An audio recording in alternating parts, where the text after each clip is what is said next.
Hello, and welcome to Live Free or Die Bard. I'm your host, Jinx, and we are making a D&D 5th edition campaign from scratch on Obsidian Portal.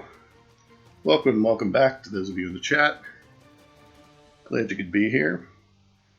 Let me check my settings real quick and make sure that we are good.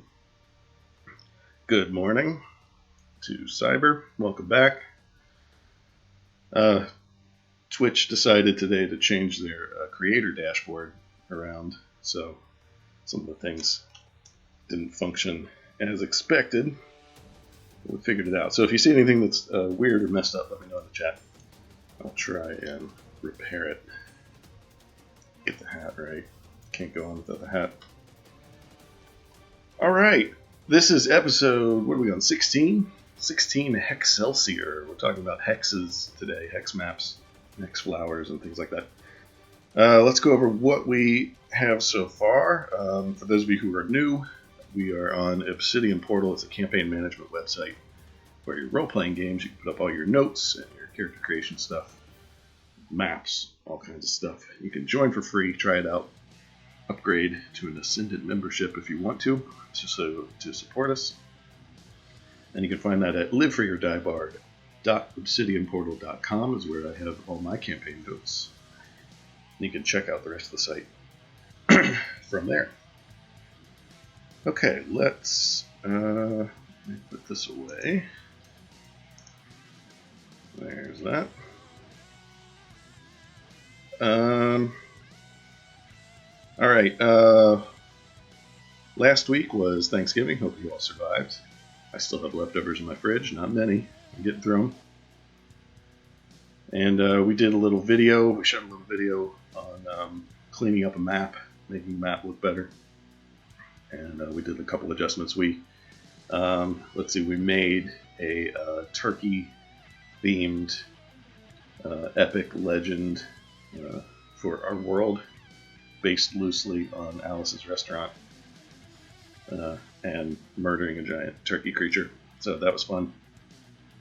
So thanks to those of you who were there for that and who participated in the chat. If you want to participate in chat, just feel free to throw any ideas out there. I'll try and incorporate them into our game. The game so far, if you are new, is Live Free or Die Bard. It's a world of musical puns, music magic exists, fantasy adventure, D&D. And we need more musical puns as we go. If you see an opportunity to inject some humor, put it in the chat. I'll put it in. All right, this week we are working on hexes.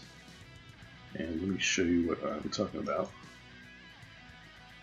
So this is our current stuff that's going on. I want to show you some... Oh yeah, this is a campaign that I found that's really cool.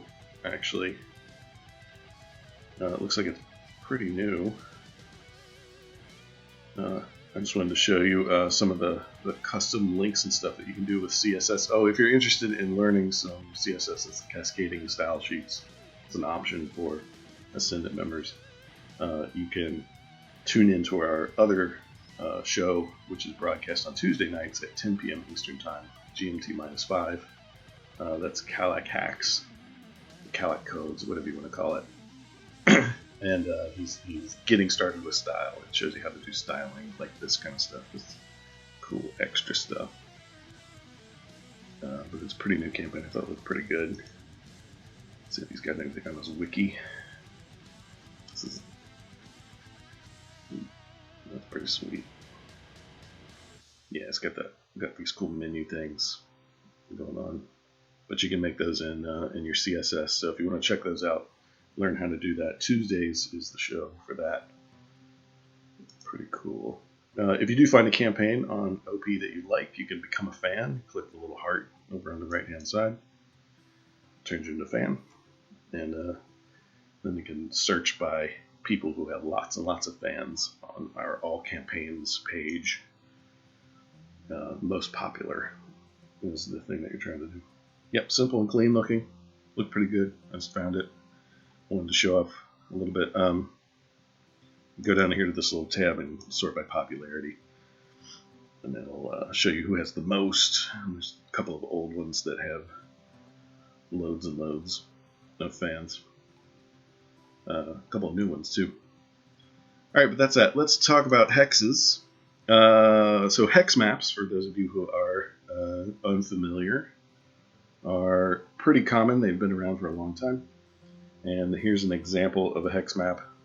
This particular one is a little bit squished because Obsidian Portal likes, for our tiling system to work, you need a nice square map. So this one was not probably quite square when they put it in, but it's not too bad. You can see generally for the hexes. So let's say that in this campaign, I think this is this Curse of Strahd? I don't even know. No, this is Greyhawk. This is a Greyhawk campaign. Let's say you were in this little town, Littleburg here, and you wanted to explore.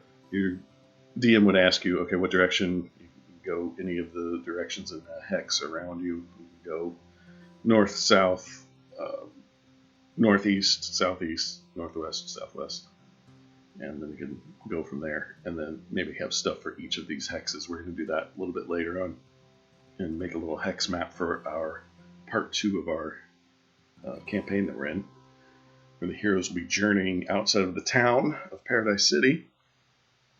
They're going to encounter something along these lines, where we have a hex map, and I'll show you how to make those in a basic mapping program or a paint program. Let's see, I think I had another example. Yeah, this one's not as easy to see. I'll zoom in a little bit so that you can see better. But there is a hex grid on here. You can just barely see it. This one's a little less effective because it's closer in. But you could use, say, a miniature to represent your party here, and then some bad guys on the road over here, and then you move in hexes, and the road follows along with the hex. The advantage of the hex map is that it gives you a little more, if you're doing this kind of thing, it gives you a little more of a natural look, or you can fake a natural look, whereas if you had a straight vertical horizontal grid line and you were trying to follow it, all of your roads would have 90-degree angles, and it doesn't look quite as natural. But so that is one of the advantages to hexes, but it's just another way to represent some sort of distance measurement. Let's say for this one, it's I don't know, 5 minutes of walking per hex or something. You can set whatever scale that you want that to be, and then that gives you a good estimation. This one's the Curse of Strahd campaign, I think, is where this map came from. The new one. So that's pretty cool. But that's just the general idea. If you haven't messed around with hex maps before, we're going to make one later on. But there is another thing you can do with hexes, which I just recently discovered, called a hex flower.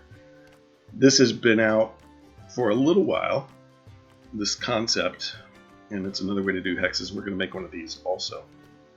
Hex flower is a different way to visualize a random table. So in your game books, you will have random tables, wandering monster tables, weather effects, whatever you want. You can make your own. And it's usually just a nice list of, like, roll a d20, pick off of here.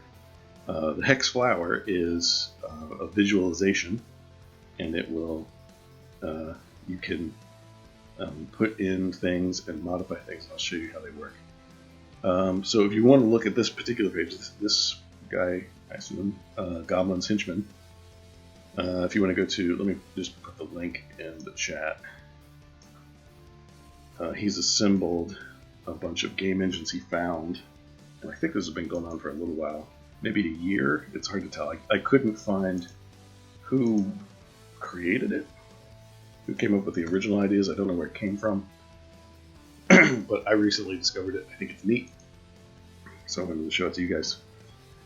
But he's done a little research and found a bunch of these in the wild and put them together in one place so you can see them, see the different methods, so you can play around with these and get an idea. But basically they're random tables in a different format, and I'm going to show you how they work. Let me find a good one. Let's scroll down through here so you can take a look. Here's one for weather. This one's for, well, What was the title of that one? I missed that one. NPC reaction rolls. Narrative trends. Ooh, that sounds cool. It's for like a lit RPG. Random NPCs and NPC dispositions. You know, we can probably use that one. Oh, here's a good one. Do the battlements. Here's a Siege Resolution Hexflower game engine by Georgis. So basically what you're doing here is you're rolling multiple dice. You're starting on a fixed point, and then you're moving along this hex grid based on what the dice tell you to do. When you reach a hex, you look at the legend, figure out what your little symbol means, and that's your random encounter. Why is this different than just a list of things that you're choosing from? This one, I'll show you. Okay, so let me see if you can see this okay. Over here, this hex navigation with the 12 on the top, 2 and 3, 4 and 5, 6 and 7, 8 and 9, 10 and 11. So what you're doing, you're starting on a hex, you're rolling 2d6 in many cases. Other engines will have different numbers. And then you are, like let's say you roll a 5, then you will move in that direction. So over here, the 4 or 5, you'll move down and to the right, down and to the right, down and to the right. It's a movie reference for you young kids. It's not a good one, don't worry. So you would move in that direction. And then you will roll another die, in some cases, to choose from another random table. I'll show you how that works later too. But for example, on this particular one, to the battlements, has instructions here. It all fits on one page, which is convenient. So you can pack a lot of information into one hex flower. So the procedure starts at the lowest value battlefield hex, and each week, which is a turn for this game, rolls 2d6 to advance. The defender can choose to oppose. The procedure conquers a hex. They can set up a war machine, ruin defenses. They can conquer many different hexes. Yada, yada, yada. But basically, you can use this for navigation. You can use this for random things. You can use this for all kinds of stuff. So you would start, say, you got 2 different hexes here. So this is the battlefield. Here's where all the stuff is. There's a bad guy castle. There's a camp, and so forth. And then down here are events. And the goal is to get from, let's say, here at the bottom to up here at the top when you win. So that's the general idea there. So you would roll, let's say you would start on the battlefield down here at the camp. You roll 2d6. You get an 11. 11 says you go up and to the left. So you go up and to the left and you hit this trebuchet. And then you would check one of the legends, would be on a different page that says what the trebuchet stats are, and then you resolve it that way. So from there, your next turn, you roll, let's say a 2. So you go 2, and you go up here to this pitted rocky field, and then that has a different effect. So that's the terrain kind of thing for random kind of stuff, what you encounter. And then events works the same way. We can use one of these. So let's say you're on this flag. Volunteers from the civilians have bolstered our ranks, so you get some volunteers. Your next turn, you roll, and you get a 9. You have to go down and to the left. So you go down and to the left. You find a little figure for the assassin, and then your officers are under attack, and you go resolve that. So it's a cool way to visualize random tables. Why is this different than a regular thing? Because the statistics are different.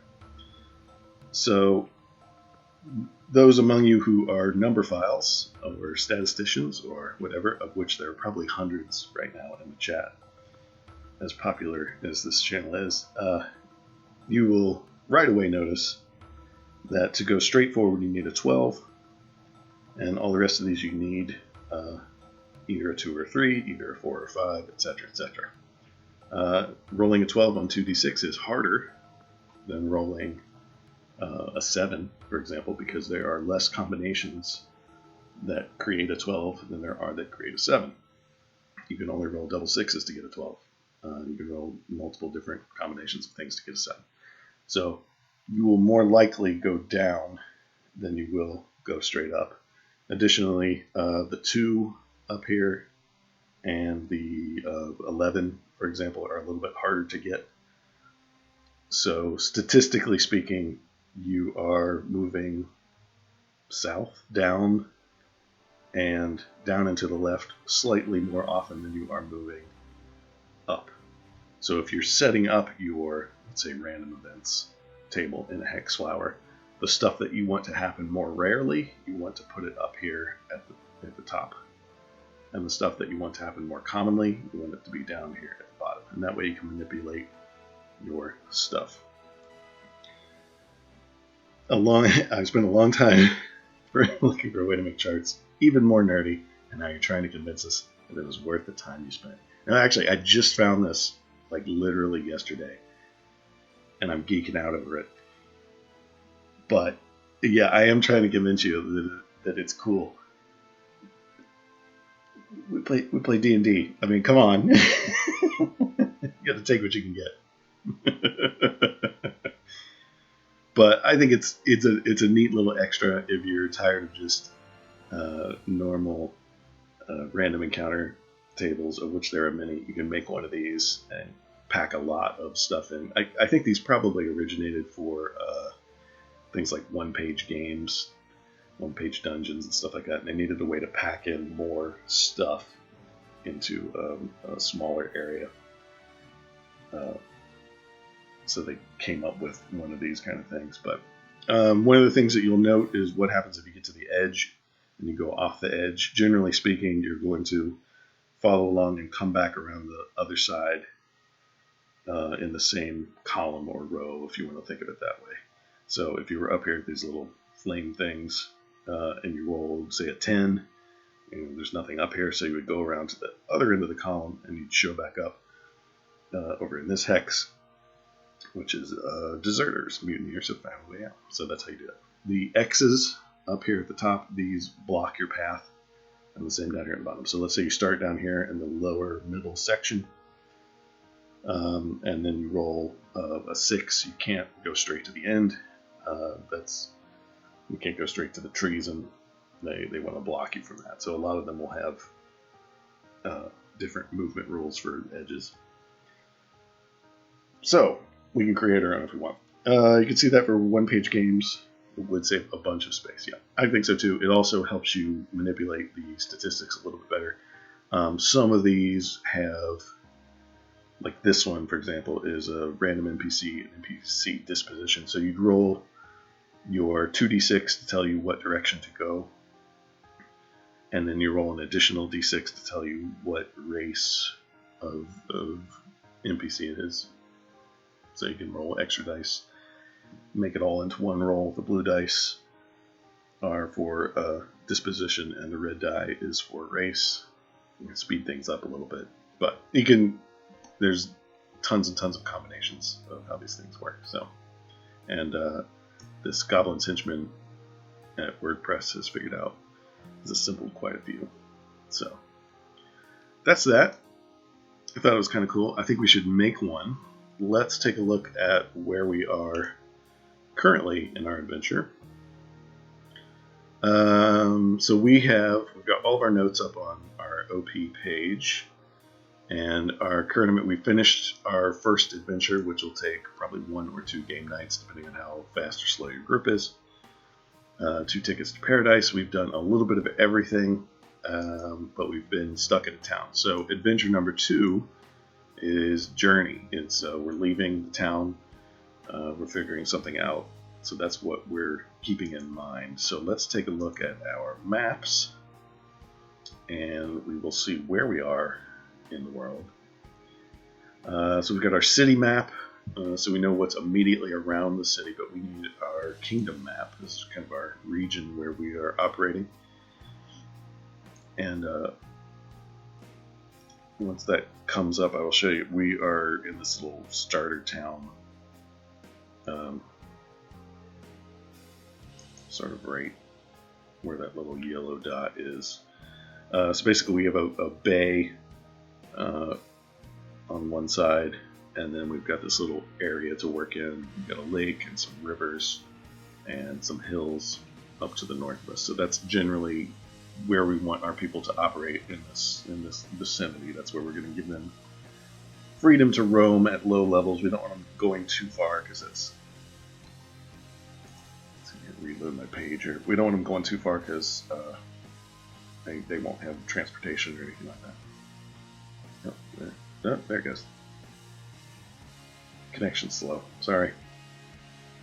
It's probably because I've got 7 things running at the same time. Can I turn any of this off? No. Okay. Alright, but here's the basic region. Here's a little starter town where we go. So we just want them to have this section to work with, and we're going to make a hex map for that. So I'm in a paint program. Let me pull it up here so you guys can see too. There's our paint program. This is paint.net. This is my go-to freebie paint program. And I've got myself a nice big square. I think this is 1,000 by 1,000. Let me double check. Yep, 1,000 by 1,000. That's a good starting point. We can resize it later if we need to. And we're going to make some hexagons. So you guys won't be able to see my modal windows and things like that pop up, but basically I'm using a shape making tool in paint.net and getting a hexagon out of it, and I'm going to pull a hexagon. Down in the lower left hand corner will be the size of the hexagon, and you can kind of make adjustments for what you need. Let me zoom in here a little bit. I think is there a grid in this one? Yeah, pixel grid is there. If you have a more sophisticated tool than this, you will end up with better results. So you can pull a hexagon in that fashion and then pull some more and sort of ram them together, but it's not super accurate on this sort of a thing, so you'll have to sort of, there we go, make some adjustments. I've likely made these slightly too big or small or tall or whatever.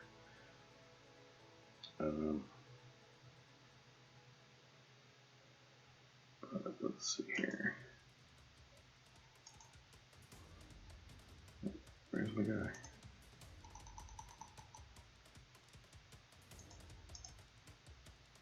Okay.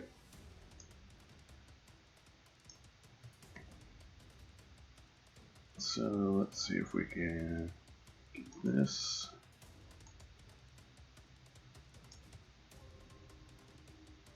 And it's not going to let me.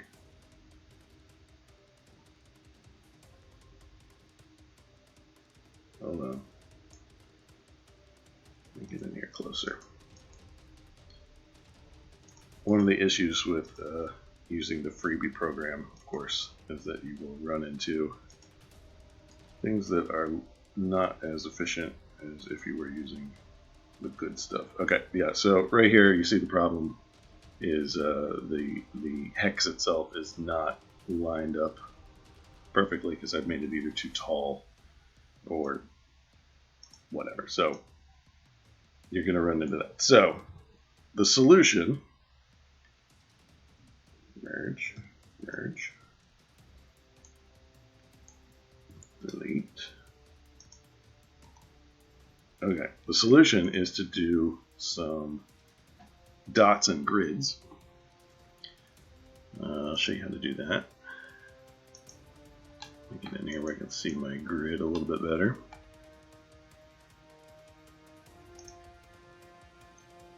So we'll start somewhere in. Actually, we might do it. Yeah, let's do it this way, and this will be a little bit easier. Okay, let me make some rectangles. Oh, I'm on 2. Hang on. Go down to 1 pixel.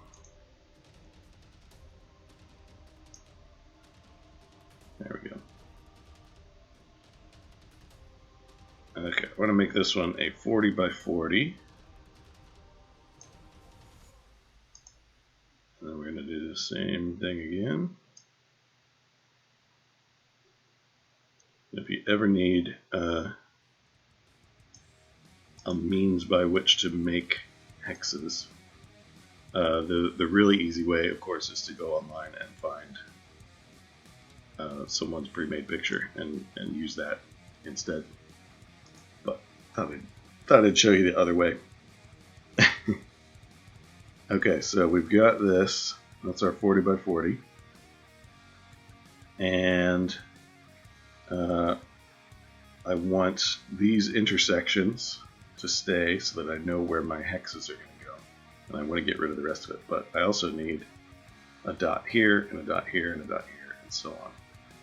So let's copy this. I'm using my magic wand tool to just copy the black lines. And then I'm going to paste it into a new layer. And then we're going to line it up as best we can. Not sure if 40 by 40 will work. Do I need a center? I might need a center. Let me get in here and count real quick. Might need to make it odd numbered.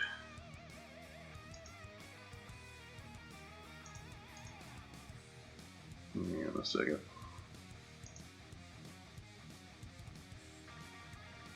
6, 7, 8, 9, 10, 12, 15, 16, 18.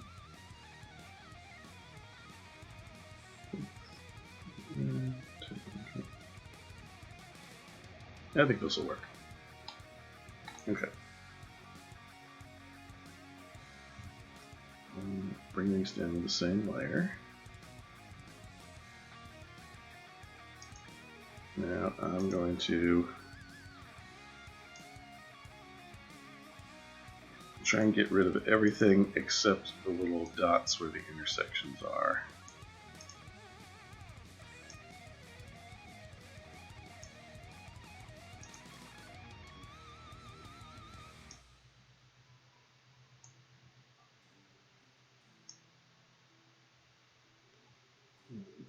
There.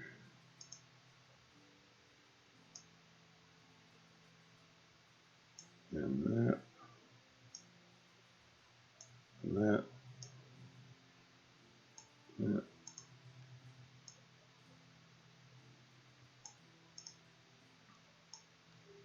And so on. You get the idea.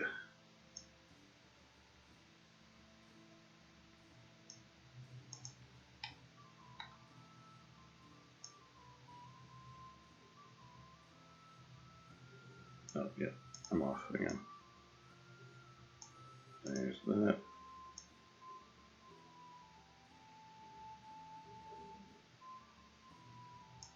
There.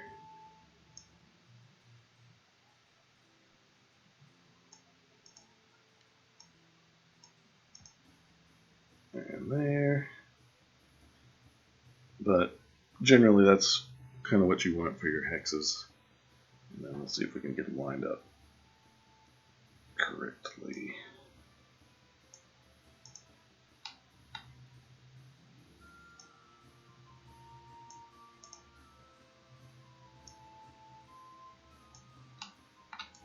Okay, back up a bit.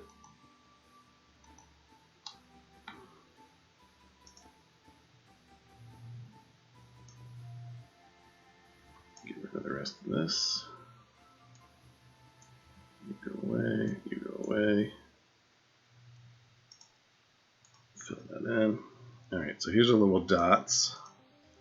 Let's see if we can line up our hexes better this time.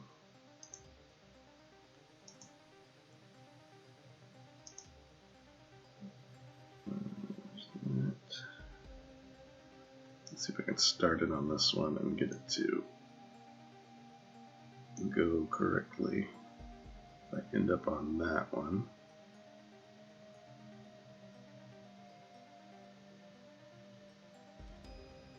Yeah, I think that will work.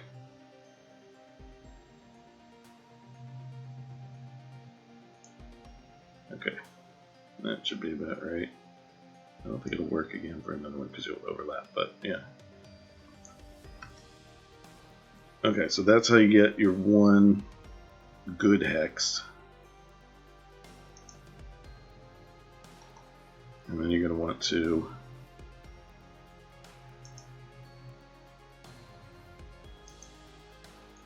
let's turn that up.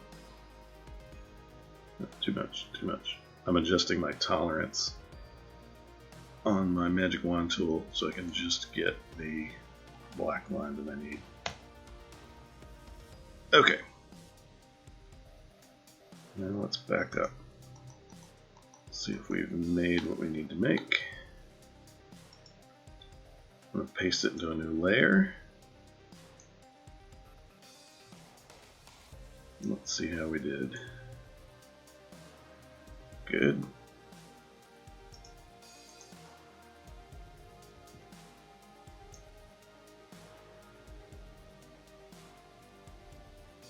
Good.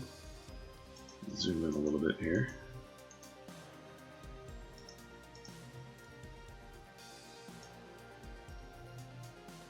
If we've done it right, this should line up also. It does. Hooray.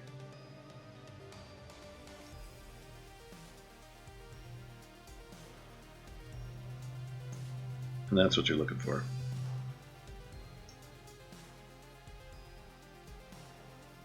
I just want to just copy pasting hexes until I get a decent amount, and then we'll copy paste the whole thing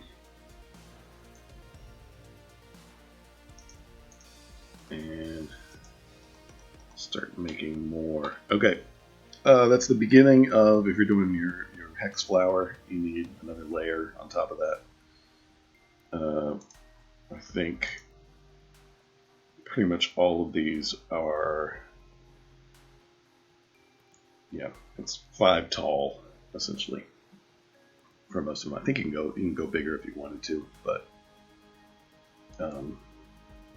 that's basically what that is. Okay, let me get rid of this bit over here, which we don't need anymore. Oh wait, I'm in the wrong layer. Delete. Fill it in with. Come on, fill it in with white paint. Alright, let me go back up to the layer where I was working on these. Okay, so if I've got my tolerances set correctly, I can magic wand select that, select just the black lines. Technically there's transparent underneath here because I'm on a second layer, but you do whatever you like there.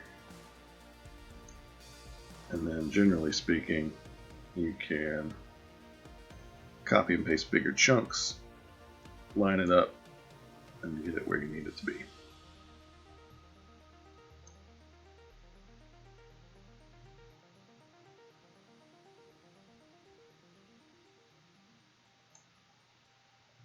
So there's that.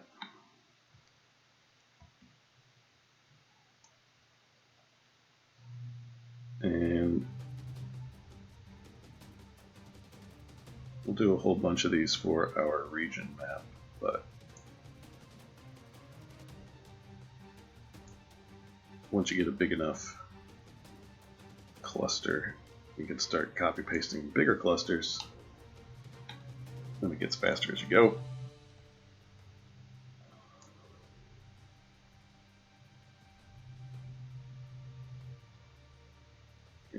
Line it up. Like I said, it's a little tedious. You can go online and find freebies. I just wanted to show you how to do it if you wanted to make everything custom. Okay. Step back and take a look. Make sure everything looks lined up. Your eye will be able to pick out any kind of errors that you've made, even small ones. So you should be good to go there. What'd you learn on the stream today? Geometry. You're right. Yeah, we do some pretty high level intellectual stuff here. on the old Live Free or Die Bard stream. This is totally what you tuned in for, I'm sure. I can see by the viewer count, it's really making a difference. Okay, so we want to do our. I want to do my my hex flower kind of thing. So let's go into a new map or a new grid here. I'm going to make an image out of this one. So all right, let's paste into a new layer. All right, this is not nearly big enough for my needs currently, because I want it to be slightly larger. So I'm going to hold shift and drag a corner. Holding shift on most graphics programs will keep your aspect ratio the same, so you will end up with something that is it will stay as wide as it is tall, which is what you want. I'm going to put this about here, and then I'm going to copy it now that it's the new size, and paste it again.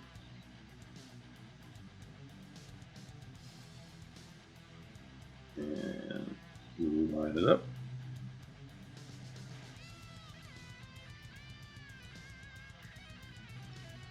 So remember, we're at an angle here, so we are going to have to make some adjustments for that, but I'll show you how to do that in a second. So we're going for 5 tall,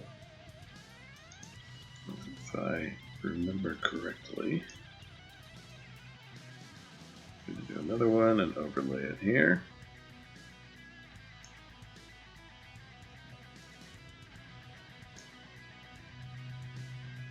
And another one here.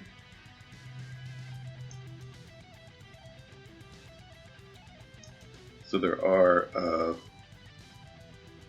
I imagine if you dug around you could find some templates for this kind of thing and have it ready to roll. The guy that I mentioned earlier,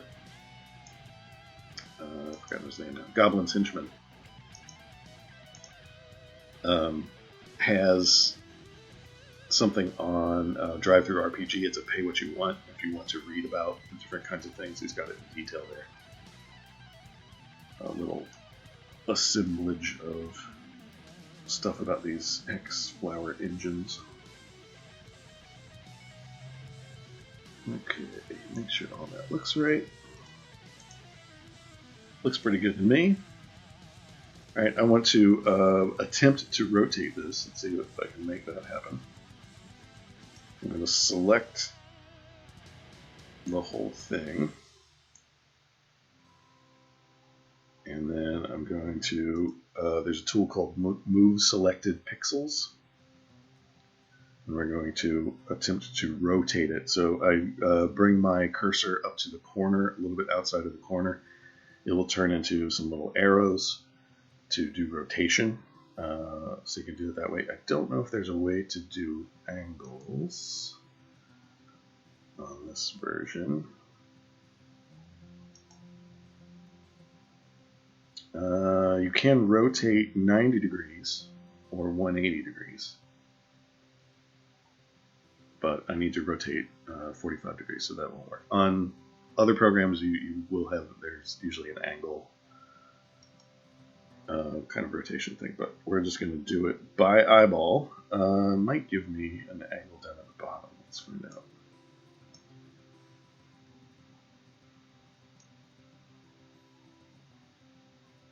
Let's see. Yeah, it does. Okay, in the bottom center of my screen, it does have an angle sort of a thing going on, although it's going to look a little skewed based on what we've got going. I think we might be able to fix that too. Let's get it down here. So that's a 30-degree angle that we've turned. Let's leave it at that for now.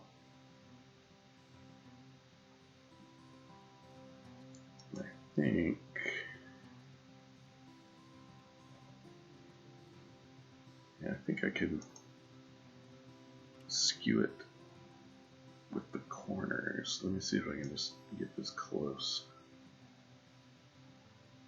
There it goes. Okay, so I'm squishing it in with the corner. I'm not holding the shift key for this one, so it won't maintain its aspect ratio. But we'll get it pretty close to even just by eyeballing it. You can go in and look really close at the pixels and find out if you've lined it up perfectly even. That's pretty close. I think that's good enough for our current purposes. But the lesson here is find yourself a template somebody else is good at. Do it that way. But here's our hex flower ready to go. So I'm pretty happy with that. We've got some room on the sides for instructions, and we need to put in some of our rules now. Let me merge this down. Let me save the file real quick. This is going to be for random encounters.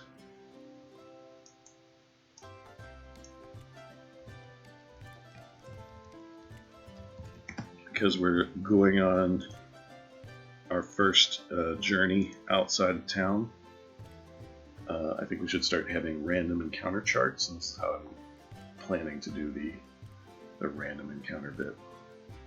Okay, so we've got our little chunk here. Let's make our instructions section. So I need to borrow one of these hexes. I'm going to select it, copy it, paste it over here.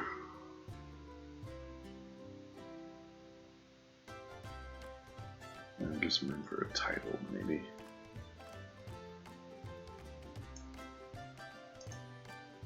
I'm going to clean this up.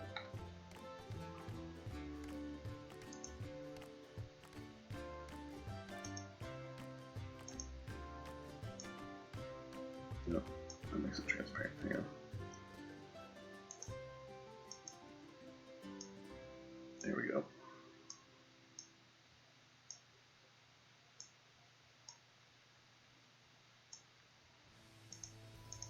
Okay.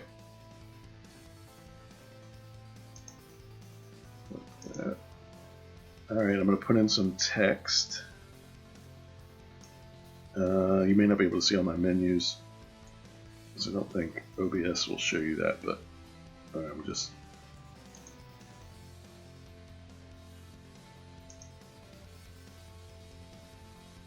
it needs to be a little bit bigger.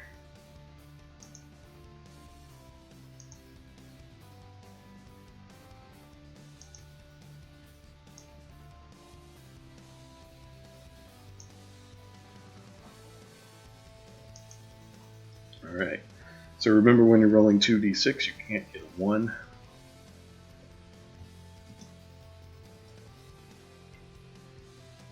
Do 2 or 3.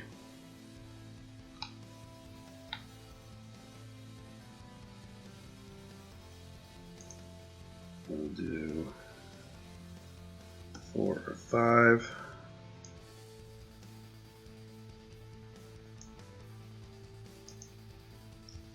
We'll do 6 or 7.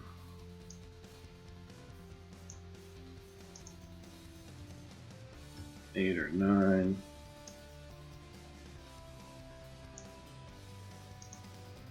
And then 10 and 11.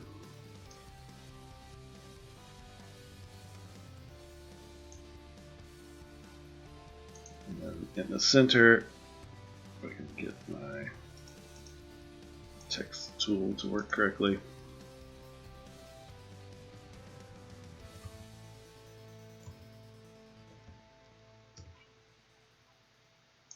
I want it to say roll 2d6, and I want that to be slightly larger.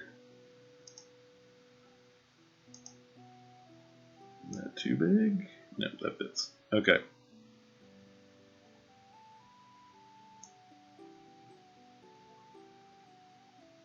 Maybe a little bit less than that. Let's do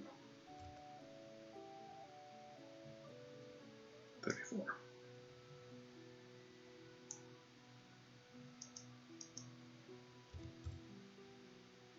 There.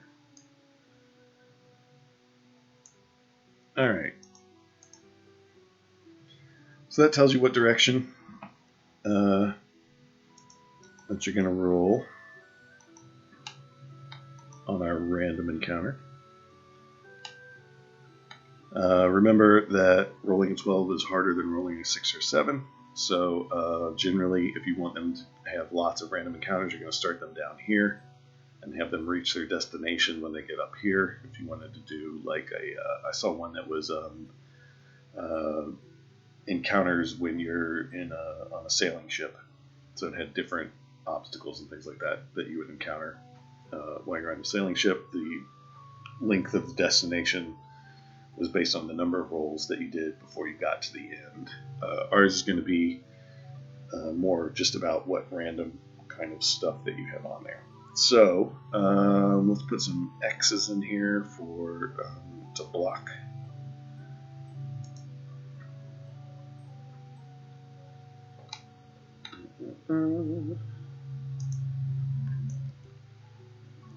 If you're hearing a buzzing noise, that's my neighbor has decided to mow their lawn in December.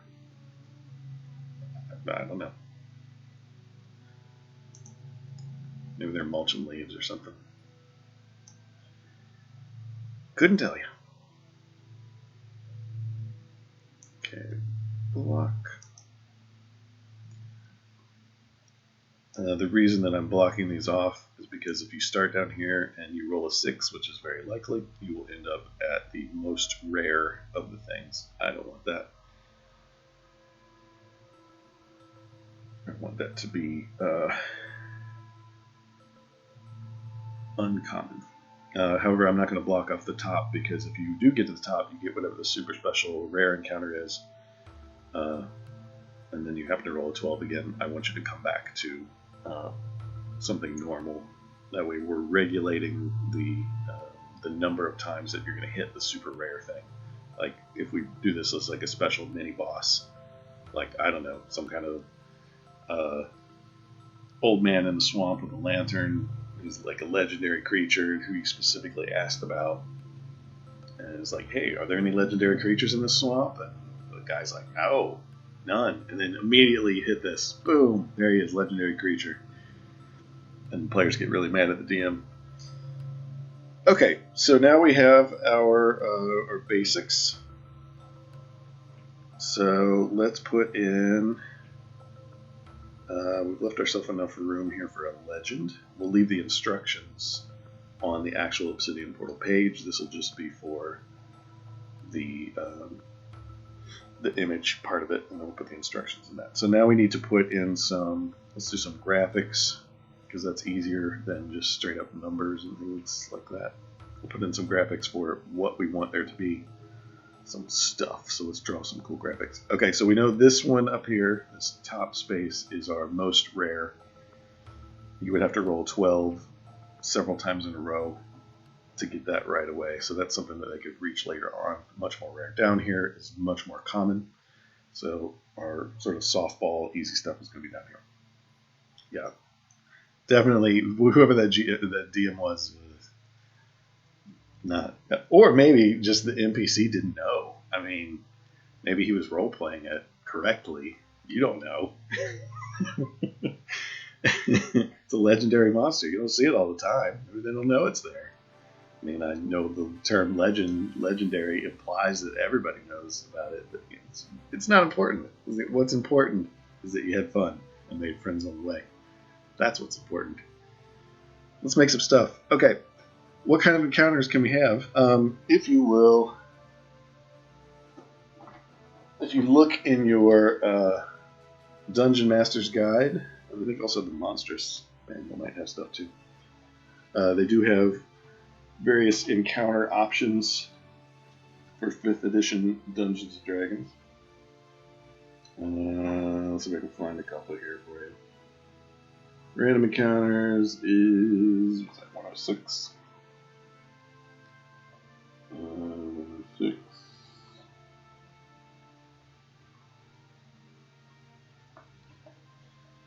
It does give you the basic idea for how to engineer random encounters. travel montage approach, an hour by hour approach for rolling things. It gives you lots of wilderness type features and how to do movement and stuff like that on DMG. So if you head over to page 108 of your DMG, you start to hit their random tables. They have D20 tables as is appropriate for a D20 game. And they have things like you find monuments, monster lairs, weird location kind of stuff. There's some wilderness survival things like weather, hazards like quicksand, things like that. They've got settlements later on in the same chapter for randomizing settlement stuff. They've got different ones for different kinds of environments, like underwater, on the surface of the sea, in the sky, etc., etc. But there's lots of options. We're going to use these as a starting point and kind of make our own and customize them. So settlement is a good way to start. Let's start with settlement. Find a spot in this book. We are in a fairly civilized area, if you'll remember our region map. We have a big town that has big walls, decent population. So I think a settlement is an option. I think we should have one or two of these should be some sort of a farm or an outbuilding, something like that. So let's just pick a couple at random down here in the bottom section for more common, and we're going to make ourselves some little icons for farms. I'm choosing to draw filled shapes. These do not have to be, you're going for iconography, it does not have to be super detailed. It needs to be something along the lines of you can see it at a distance and make it nice and readable. So I'm doing a rectangle. Let's do a trapezoid for the roof, perhaps.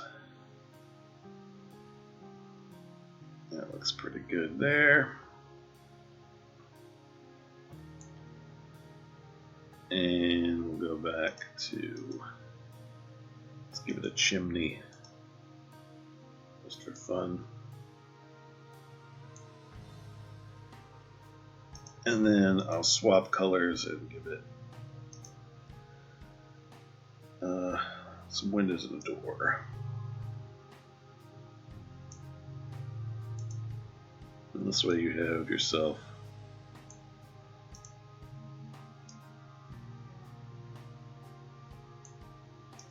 Alright, so there's our settlement. I'm going to use my lasso tool so I can get into these little corners, and I'm going to select this little icon, Control C to copy it on a PC. I think it's Apple key C on a Mac. And then we're going to back out. We're going to put it two different places. One of them's over here on the side where the legend goes.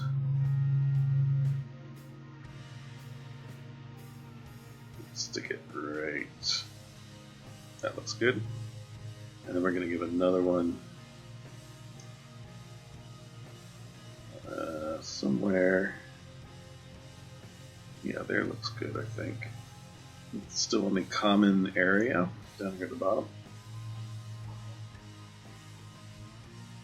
Alright, so we got a couple of settlements, and then we can add more details on a randomizer. For example, you roll 2d6 and a d8 at the same time, and then have 8 options for what kind of settlement you find. Farmhouse, abandoned building, etc., etc. So that's one option there.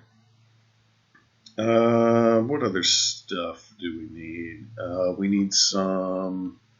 I want food to be plentiful. Our players might still be a little bit poor, so let's have some food options. So we need an icon that represents food. I'm going to say maybe corn could work. Let's do some corn. They're in a farmland kind of area. So let's start them off. their starting point here with some food. How do we do corn? I'm using a rounded rectangle for this one. And then nice and close. So with iconography, you are going for highly recognizable shapes.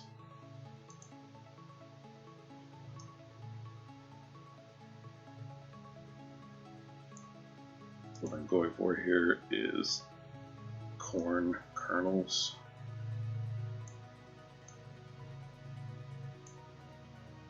And then I'm not going to draw them all individually, because that would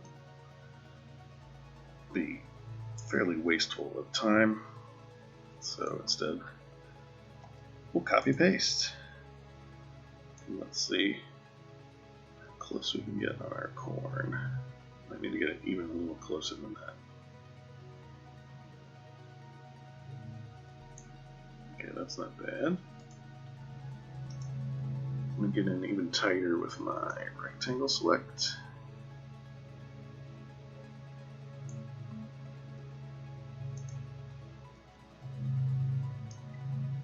Just copy paste. Copy paste.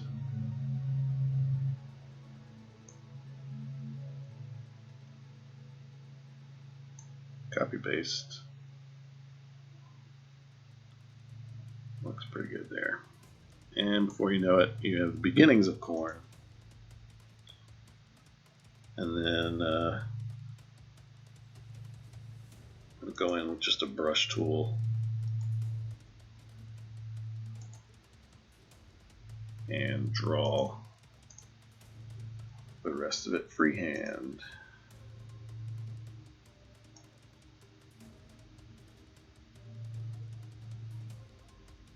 You can use, of course, the grain of choice for your particular region.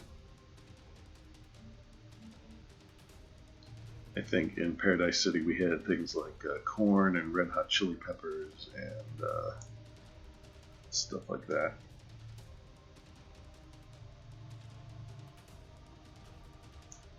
There's our ear of corn. Let's fill this in. Oops, too much, too much. Not enough.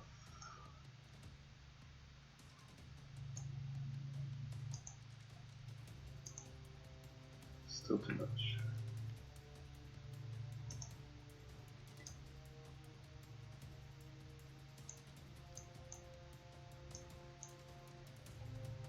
But you get the idea.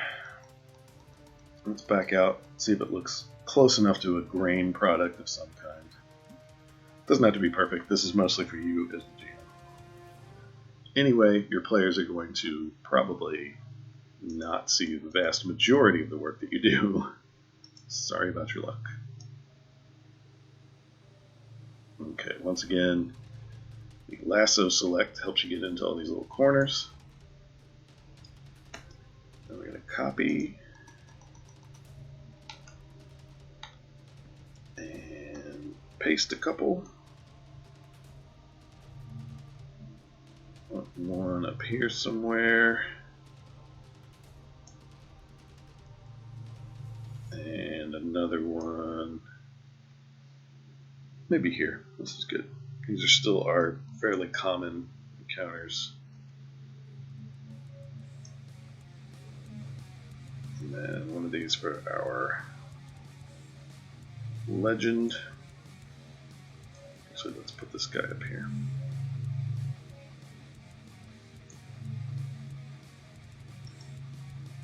Alright, so when we make that one, we can turn that one into different kinds of food for our D8 roll. And then that would be things like they find berries, they find,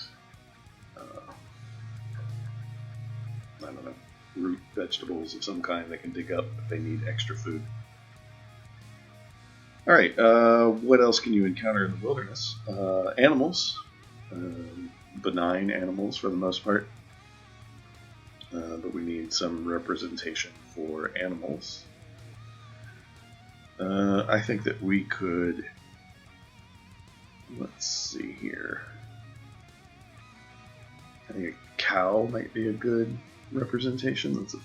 They're not always benign, but hopefully you can tell what a cow looks like from a distance. So for this one I am going to use a reference, because I'm not great at drawing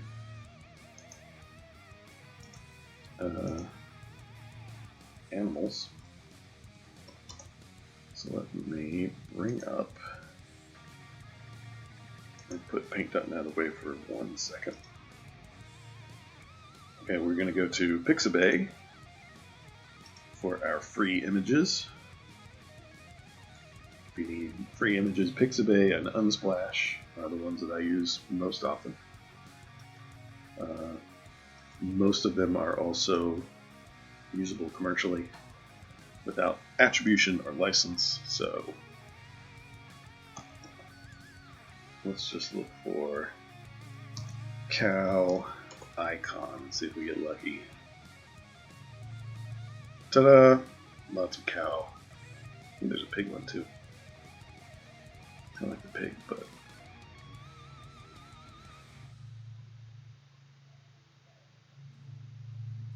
that's pretty good there. Okay, so there's my reference image. I'm going to make that small. Maybe. Where'd you go? It's resizing for me. Cow silhouette. So I could just download this, pull it directly, or I could try and draw it myself. Yeah, let's draw it myself. Might as well. Alright, so I've got that. Let me go back to paint.net. So you guys won't be able to see cow silhouette anymore, but I'll have it on the side. Pull that guy up. Alright, where do we want our first cow to be? By the way, I'm drawing them in the hexes so that they're the correct size. If I drew them out here and then tried to fit them in, they might be too big or too small, whatever. So I'm drawing that first. So we're going to give them benign kind of things first. So let's make this a cow. On the side, I'm bringing up my cow silhouette to reference. You guys won't be able to see that because of how OBS works, but I'm going to use my line tool and draw in some basic lines for my cow. There's the back, and we'll do some shoulders. With the line, you can grab the little nodes and bend them how you need them to go. And then we've got neck, and the head is sort of trapezoidal.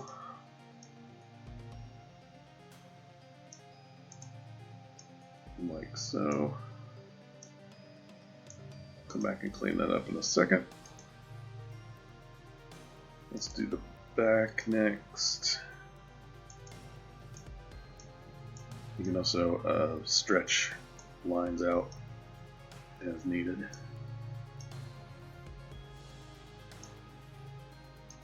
That's my tail.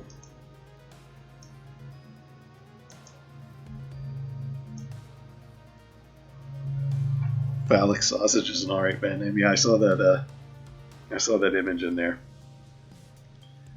So many good band names. I'm assuming somewhere on the internet is a repository for great band names that the people who came up with them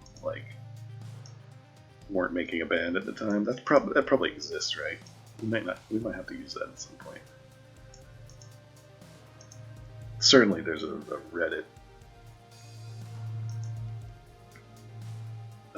subreddit for that kind of thing, almost certainly.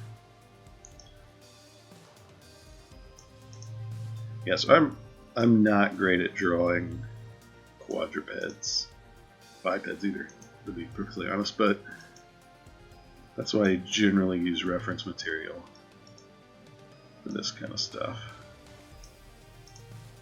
And I also do things like make silhouettes instead of make actual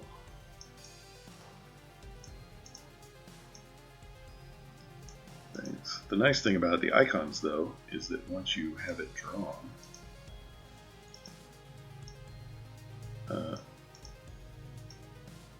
you can reuse it.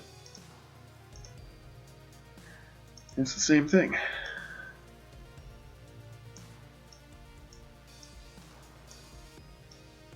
So in theory, you could make one of these little hex flower things for more different terrain types. Our current terrain type is, I was assuming, some sort of deciduous forest, temperate climate kind of a thing.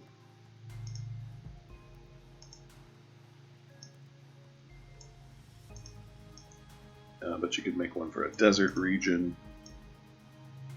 I think in Live Free or Die Barred we had talked about the Sultans of Swing probably are the governors of whatever the closest desert region is.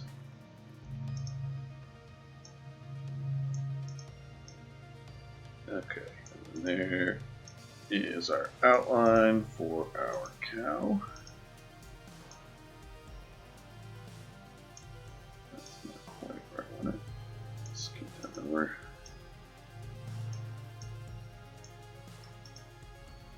Okay, let's fill this in and see what we're looking at. It's not bad. Let's clean up the head a little bit with just the brush tool.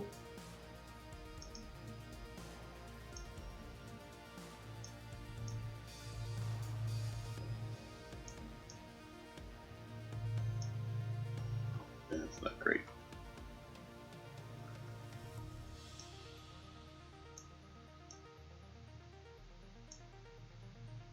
Good enough. Let's do others just to emphasize bovine. And we'll lasso select.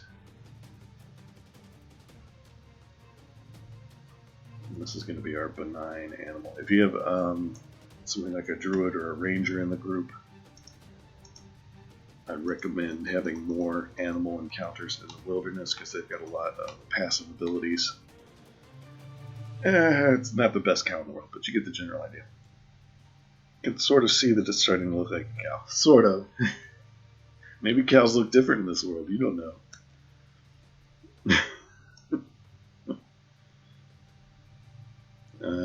Let's put one up here. And I think one more up here. It's a little more rare, but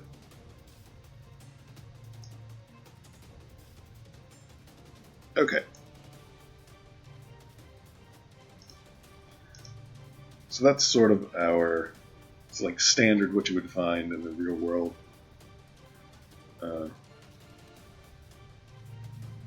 of things to eat, critters, homes, buildings, etc. So now we can get into the more interesting stuff that you might find in a fantasy world. So once again, the DMG suggests monuments and weird locales and things like that. I think those all sound good. Their suggestions for monuments are things like a plundered burial mound, an obelisk, stone arch, mountain, totem pole, and then their weird locales are things like ancient tree containing a trapped spirit, so fairly magical stuff. Battlefield where a lingering fog occasionally assumes humanoid forms. So I think we have generally stuff like that. So like a monument sounds good. I think for a monument we could do something like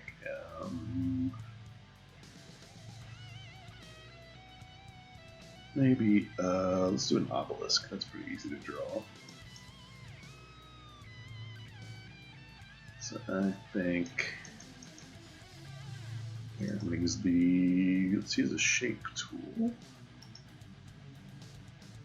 If you have a trapezoid option for your shape tool, that'll make monument fairly easy. An obelisk. Let's do one of those, kind of a skinny one. And then change over to a triangle. And put a triangle on top. And then, just for fun, I'm going to draw some runes on there, some random.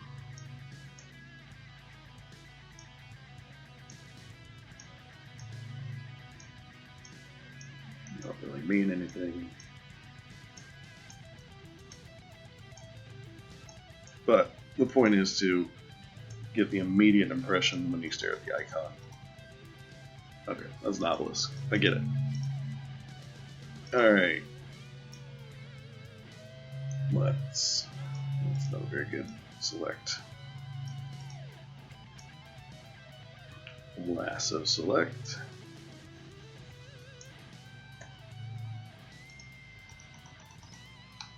And put another one of these maybe up here.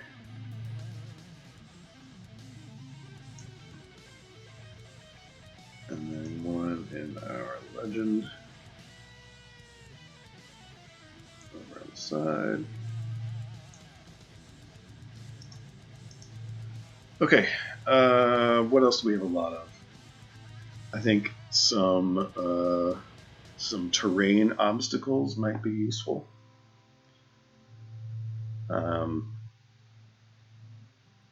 Because we'll know what kind of terrain they're traveling on when we do our map. So a terrain obstacle might be something like a fallen tree in the path, a flooded out bridge,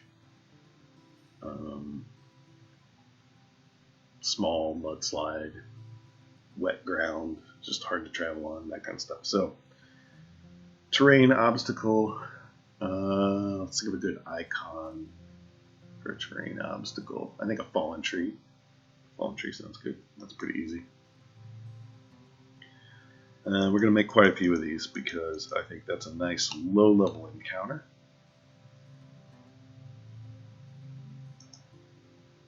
So I'm going to use my line tool.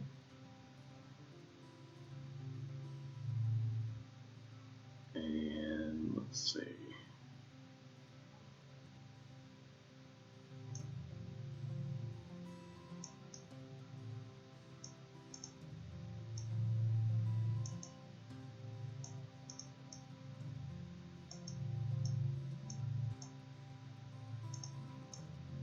Just making some random branch kind of lines. Doesn't have to be great.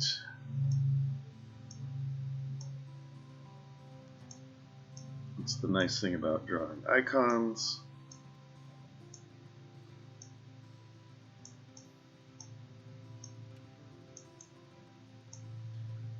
And again, like, your players are probably not going to see the vast majority of the stuff that you do for your GM notes, so it does not have to be 100% perfect. It just has to be usable by you. Okay, that looks pretty good. Let's do... I want a larger brush. And let's see if I can turn my...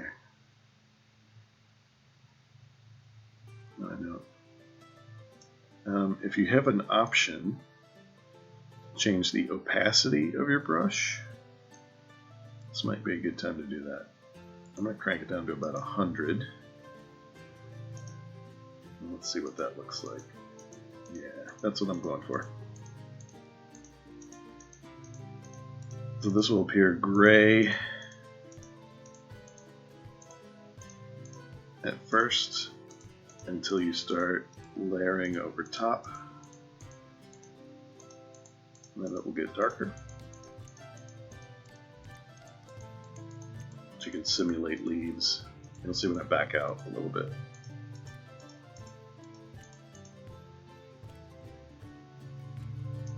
Okay, let's fill in the rest of this.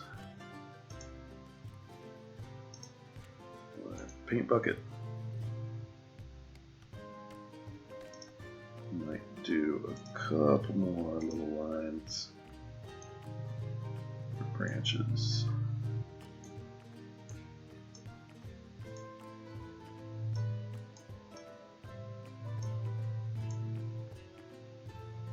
Alright, let's back out and see if that looks recognizable. Okay, you can kind of tell from a distance. Fallen tree. It'll be in the legend. If they don't know what it is, they can look at the key for the map. That'll be fine. Or the table, rather. Chart? Table? I don't know what it is. It's new. I don't know if hex flowers exist in other types of things beyond gaming. That's what I found in this. Okay, let's put a bunch of obstacles in, because I'm thinking for our low-level area, that's a lot of what we want is going to be obstacles. So there's 4 of those. That's pretty good for me, I think.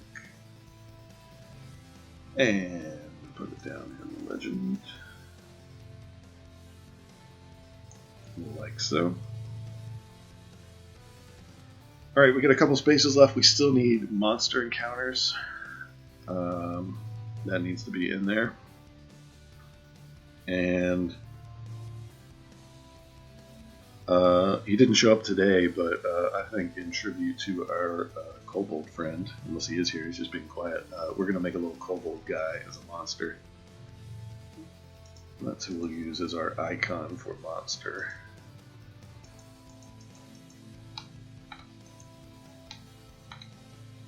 Now, depending on your game,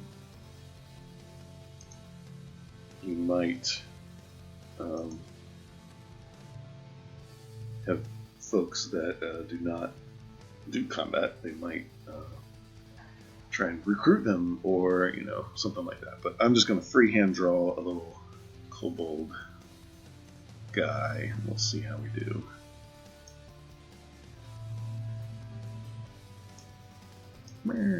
Kobold.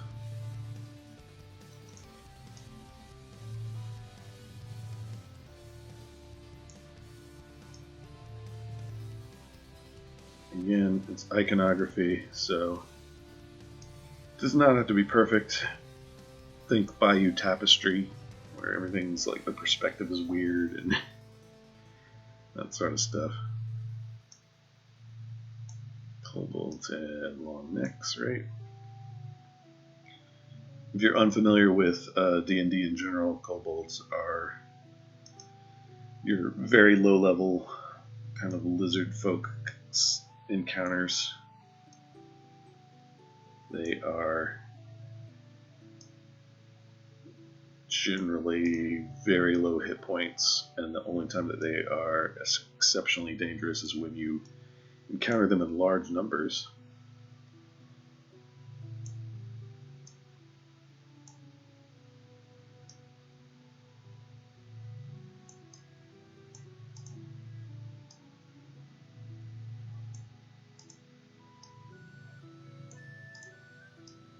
And we'll just make our little icon here for our kobold.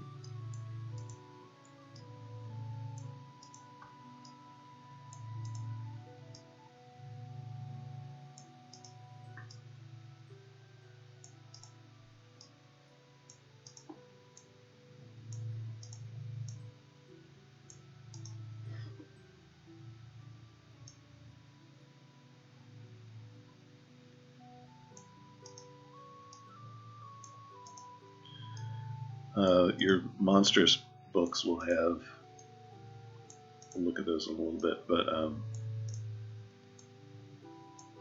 we'll have things subdivided depending on their challenge rating, so you can judge roughly how difficult they're going to be for your group.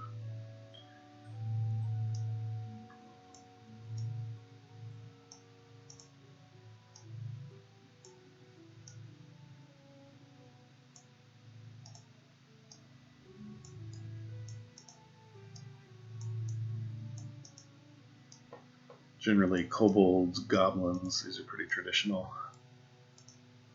low-level encounters. You could do one larger critter as long as the economy of actions stacks such that the players have more actions than the creature. Again, this is not going to be perfect. It doesn't have to be, so you're just making little icons, and it's mostly for yourself. Okay, there's our little kobold guy. Let's fill him in.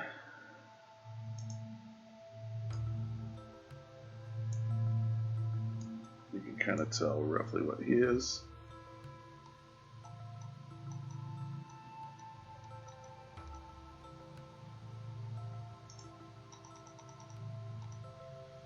Alright, so that sort of implies that you have some monsters floating around. So these will be sort of standard monsters for the type of terrain they're in. Nothing too crazy.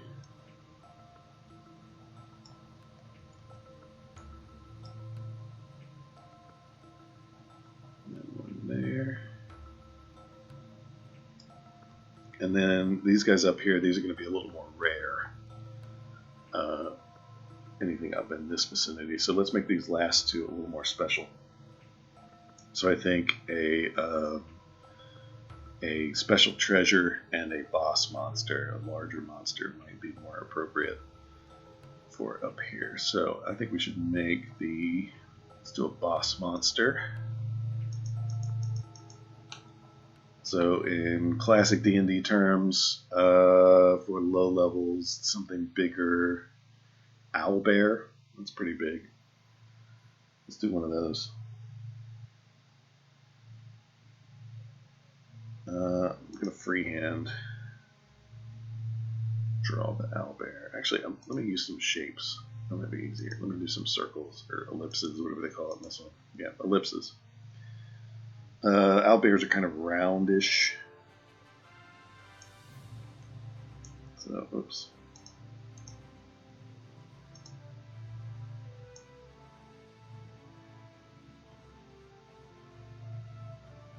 So you draw the head.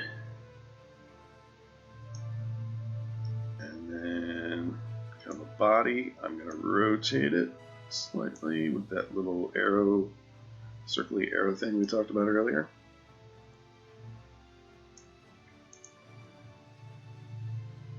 We're going to make some limbs.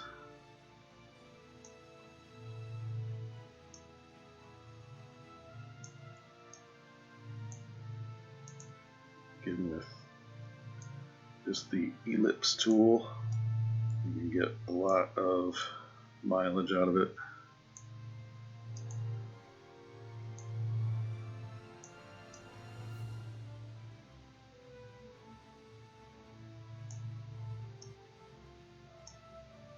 And then go in and do some details afterwards.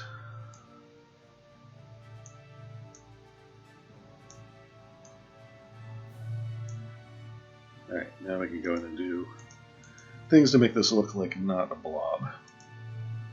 I'm going to turn the hardness up on my brush tool. Hardness, I think, is the edge effects. Be wary of the mighty forest walrus traveler. When it's mighty, it spits venom. Tempted to make it. I can't make it look like a walrus exactly on an icon, but we might turn that into something. Okay, so owlbears have owl-like ears. And beaks. The cartoon version.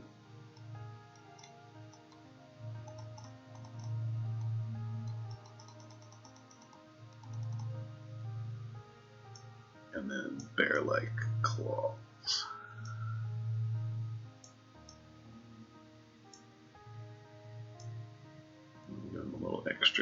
shaggy feather hair stuff. His hair is bristling. That's his warning sign.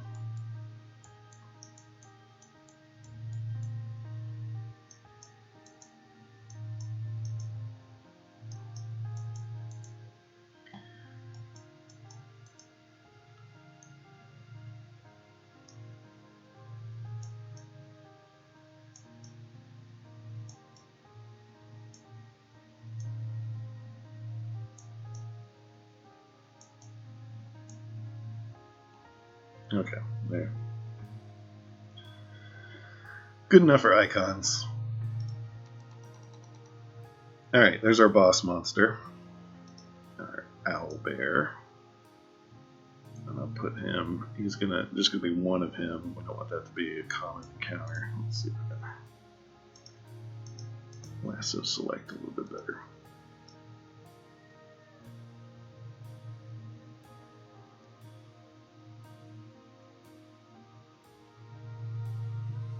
There we go. Alright. Move him down here. I'm going to make that a little bit smaller so we can still fit in our treasure. And then a nice treasure chest up the top. We find a cache of treasure. It doesn't happen often, but you want to reward your explorers. Alright, I'm going to use the line tool again and just kind of draw. Oops. Draw a treasure chest.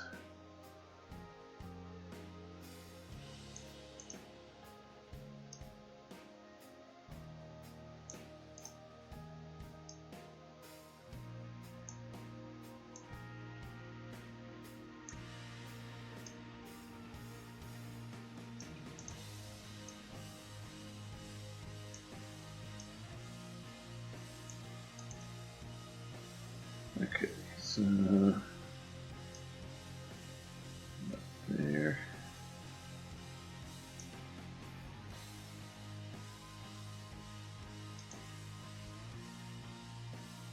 It's gonna be tricky.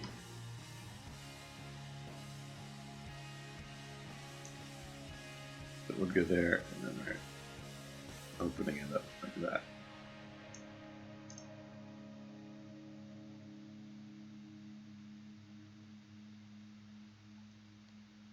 Kind of imagining where this would be.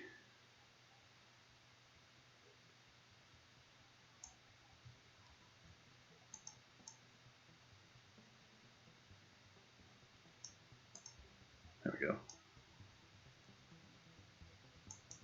And you can use this line curvy kind of thing to make your curved treasure chest lid, which, as I understand from woodworking, is a little harder than it seems.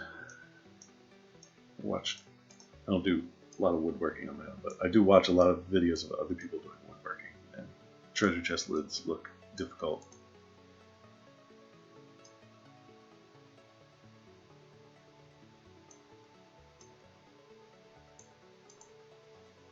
And then we're going to cheat and steal this little chunk that we drew, copy and paste it. And we'll stick it over here. That's probably good.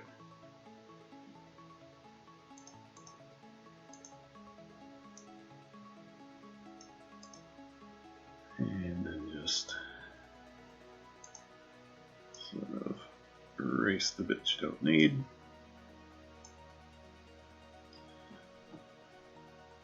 Alright.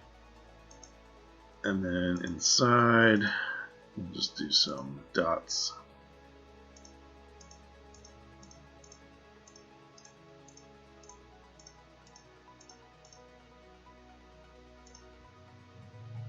To represent the treasure. Alright, that looks pretty good. Let's do a dark gray for our chest itself.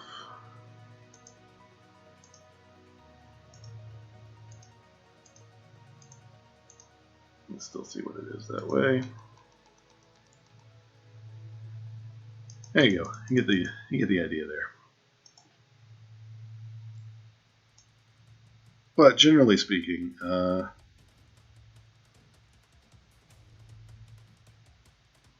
think these little X flower things, you can find ways to do them faster than I'm doing them. I wanted a custom version.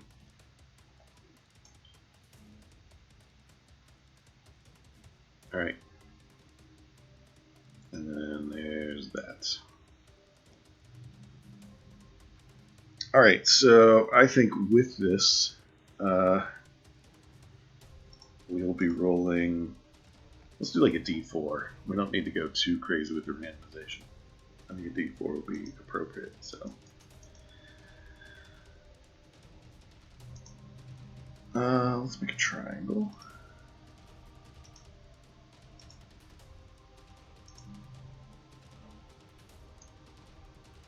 Oops, that's not enough. Hang on. Don't want a solid shape. I want an outline.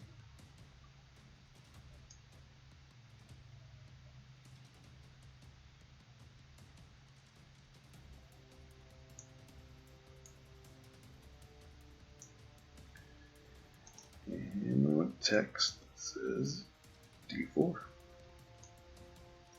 Like so. Okay, and then down here we can put our what we want for our randomization. Let me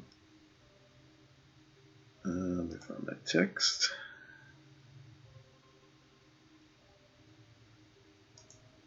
And let's crank this down. That's a little too small.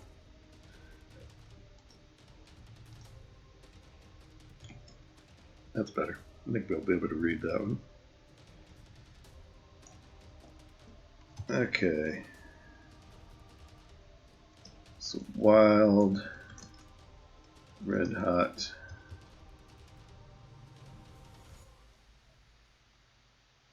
chili peppers. Can I fit this all in here? No. Let's just do wild red hot chilies.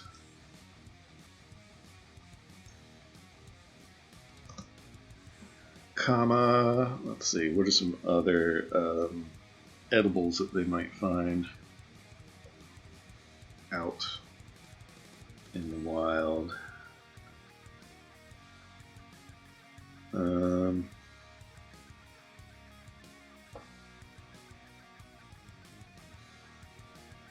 Not just corn. Corn, that's number 2.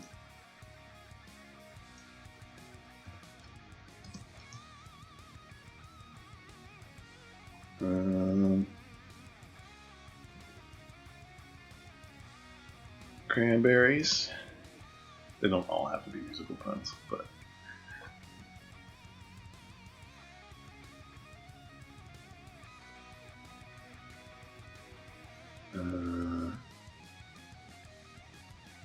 oh yeah, we had Holland oats, didn't we?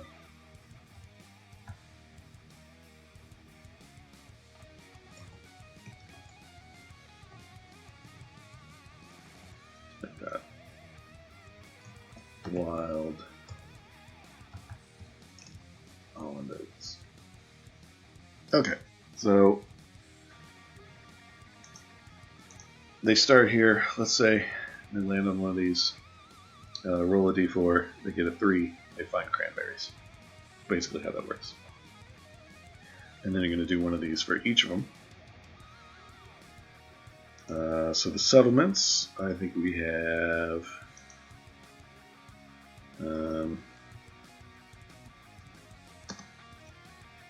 abandoned farmhouse.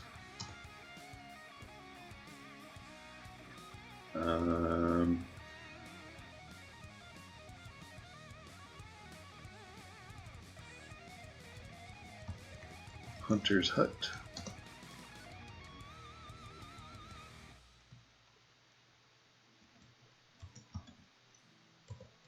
burnt foundation. We're going to run out of room, aren't we? Let's bring this down just a little bit. Burnt foundation and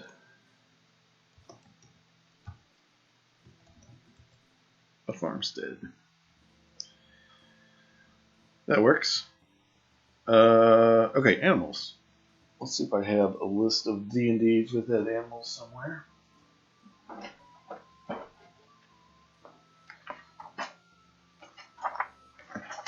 Check my books here.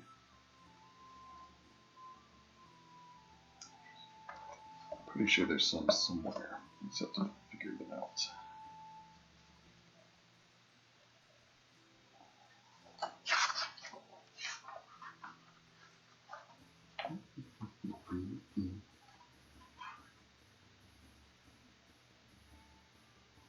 Might not be in the monstrous, might be somewhere else.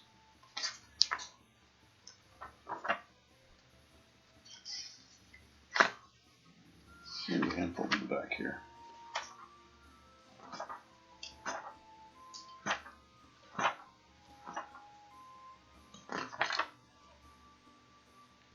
Miscellaneous creatures. Let's see what kind of critters we have.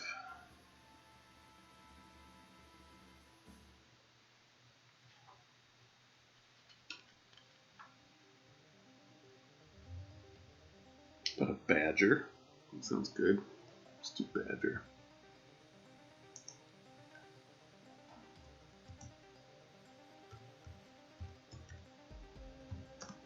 Badger.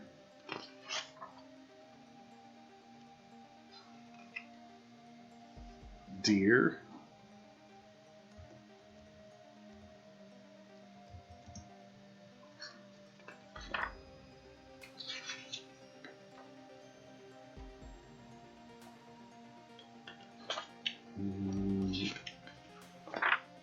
I don't really have stats for a cow, but I feel like we have to put a cow in there because we've used that as part of the icon.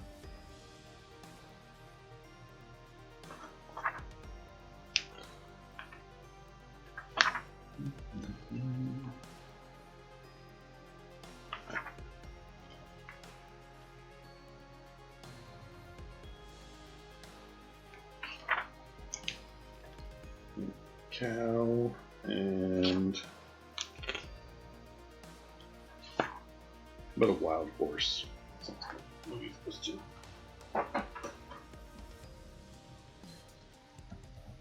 Cow, wild horse. Wait, if they have any of those character classes that deals with animals well, those guys have something to do. Monument. Alright, let's go back to our DMG. We've read a couple of the examples of their versions of monuments. So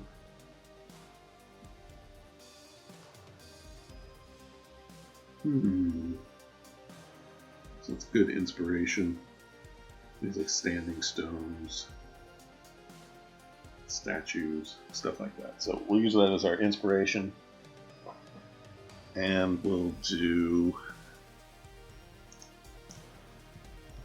abandoned graveyard. Let's do a stone arch.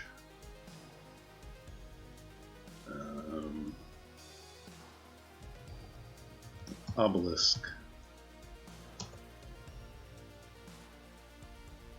And a ruined wall.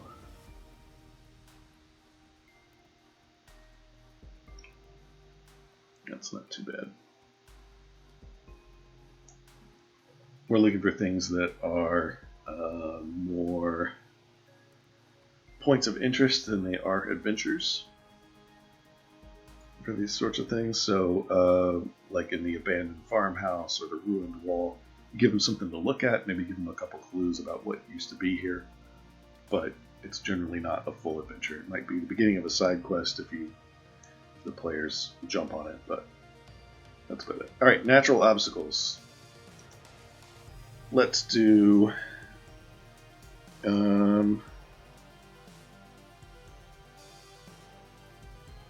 What? But we'll just call it a blocked path, and you can use G and Fiat for whatever you want that to be. Fallen tree, mudslide, whatever. Let's see.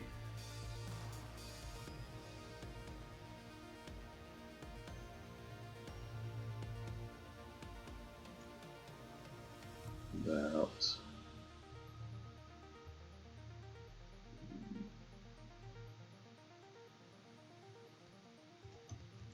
muddy ground. We do terrain penalties, slow them down. Maybe they lose a boot, something like that. What other kinds of obstacles could you do? Let's see. Steep hill. It's called a very steep hill.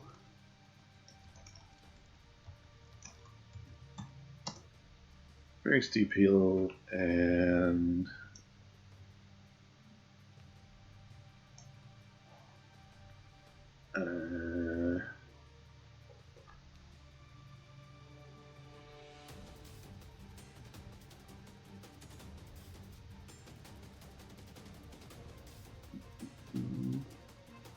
could do something like a sudden bout of bad weather. That would work. Let's do that. That's sort of a natural encounter. Sudden bad weather. Obviously, you'd leave that out if you were doing a separate random table for your weather stuff. So, there's that. Okay. Critters. Here's our boss monster type of thing. So, let's go back to our monster manual, if you have one. There's also some online resources if you don't, and lots of third-party products. And you can make up your own stuff, which is what we're going to do. Let's make up versions of our own thing. So, if you'll recall, our characters are somewhere between level 1 and 3. So we don't want to give them anything too ridiculous. I think they've got these listed by CR somewhere. I just have to find it.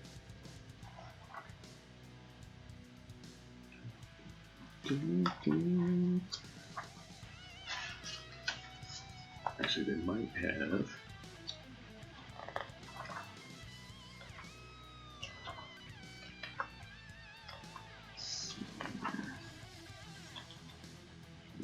All that stuff together.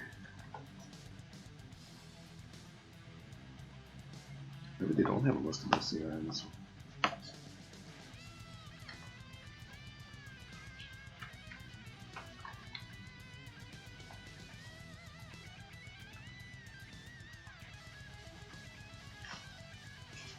Wonder if they have them.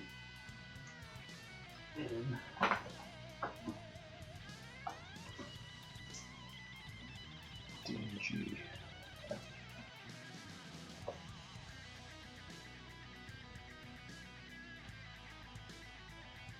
Encounters.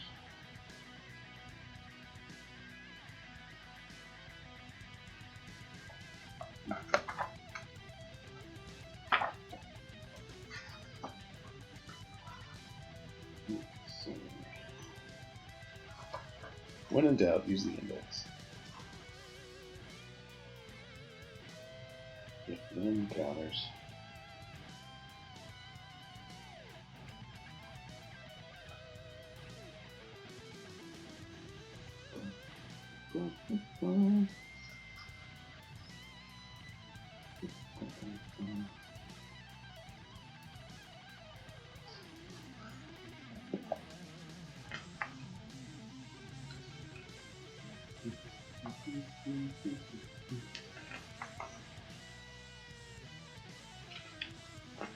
Got a good urban encounter chart now too. That's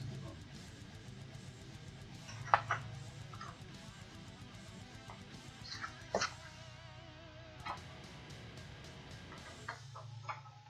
Just be handy. Yeah, creating an encounter. Yeah, there it is. By challenge rating. Okay, 369.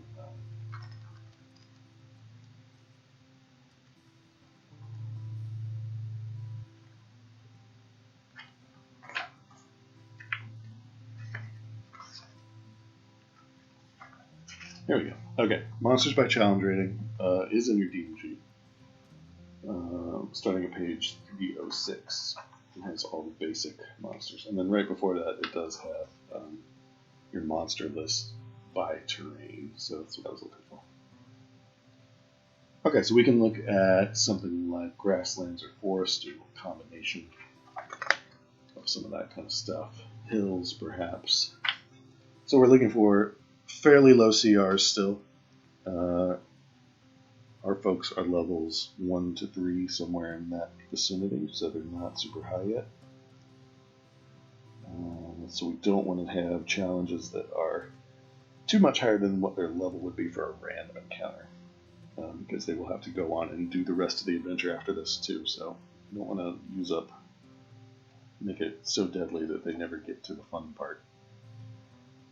Just want it to be interesting and break it up and make it so that they understand that travel does have risks. So let's look through some of these forest monsters. I'll pick something out of here. Ooh, winged kobold. That sounds cool. Okay, we're doing that one. Winged kobolds.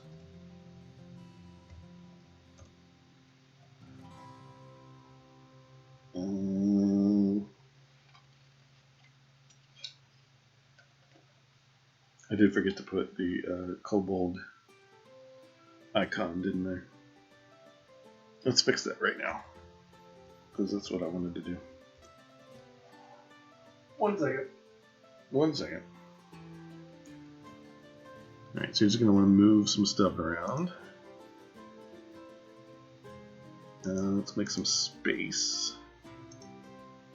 Let's select this guy. I'm going to make him slightly smaller. And then down to the bottom.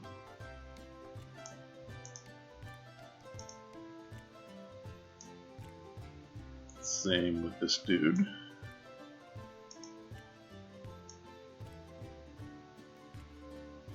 Move him here. Go up and grab a kobold.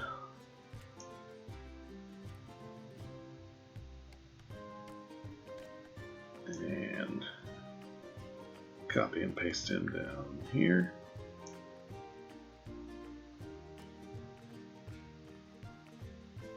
There we go. And then fill in all of our transparent areas that we chopped. Okay, glad I caught that. Where were we? Little critters. Oops. Swap. Winged kobolds. I need to move this so you guys can actually read my writing. After winged kobolds,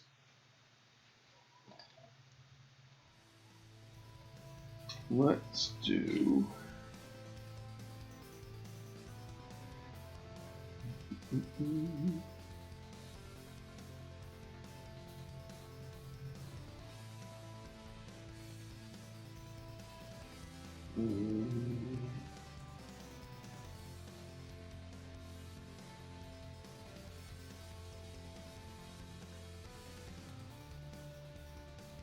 Good stuff.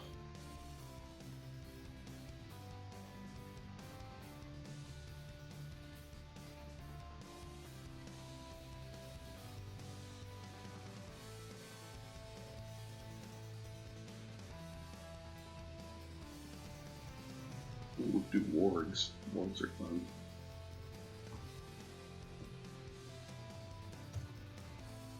Wargs. Let's do some wild boars. That's gonna be dangerous.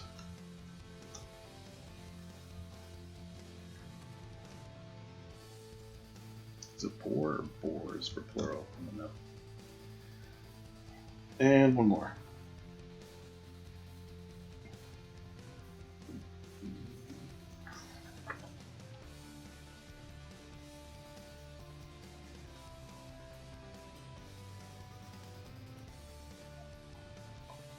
Good old moles. Classic.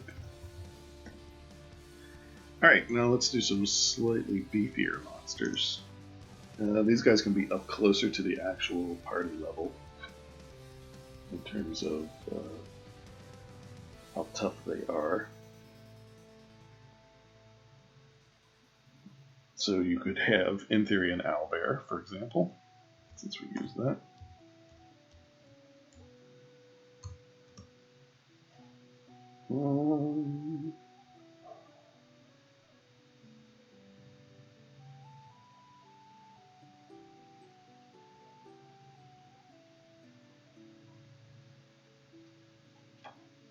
A centaur. Let's do a centaur.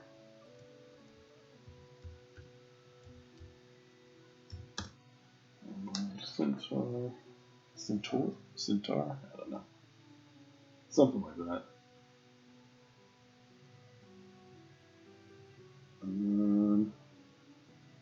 Giant elk. That sounds cool.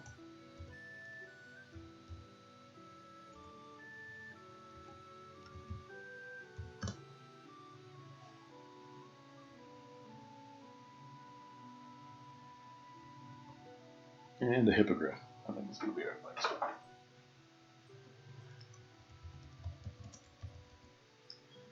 There we go.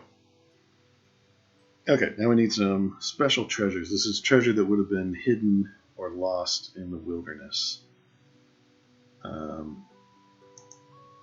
So, once again, we'll turn to our DMG for guidance as to what they think is an appropriate kind of treasure. They do have treasure tables starting at 133, so let's see what they suggest. We'll base ours roughly on that sort of thing. Get some inspiration from treasure tables. So we don't want to give them too much, they're still fairly low level. We need to use our economy to our advantage as DM. So we're going to give them some small stuff. So, how about... there are 6 of them, so we want this to be something that will be divisible by 6 would be very handy, or something like that.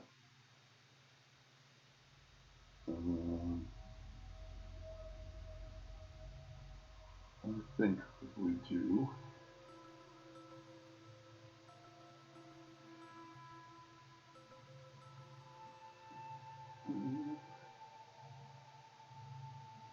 let's do a cache of gemstones.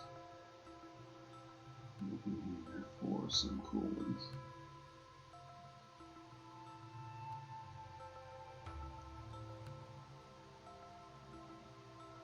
About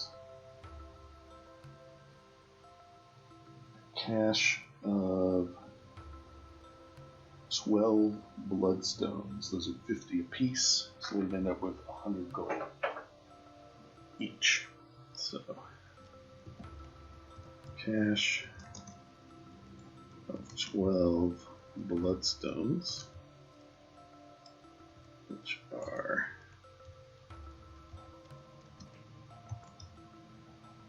50 gold each. once again, running out of room.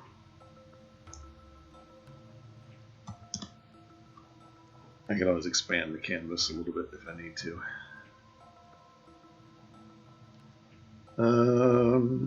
What else would be good for treasure? How about one big gemstone?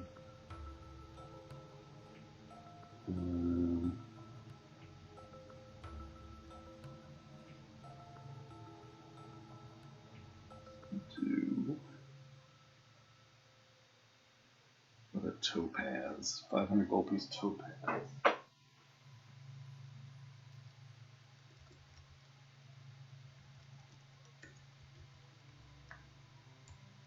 Okay, and we need 2 more for our D4 roll. I think maybe we could do a low-level magic item as one of those.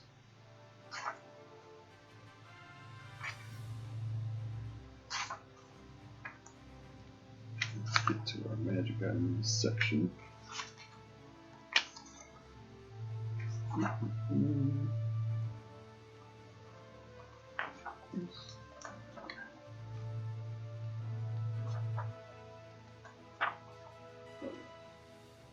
Your magic item tables are in chapter 7 of your D&G. That's sort of the end of the treasure. It's 145, I think. 144 and 145 is where they start. Let's do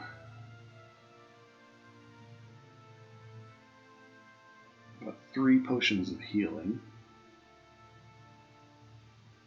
And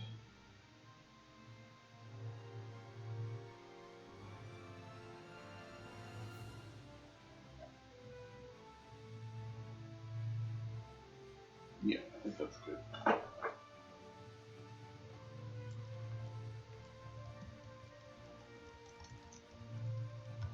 Three potions of healing. Okay, I'm out of room here, so let me slide you over for a second.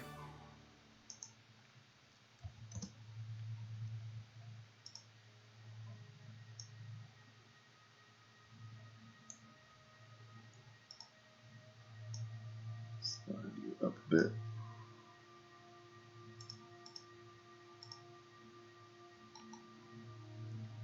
There's that.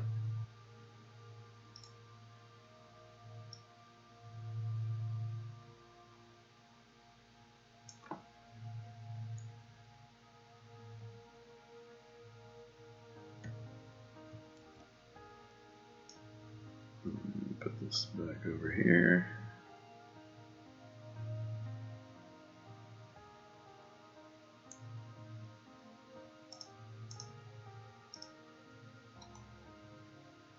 And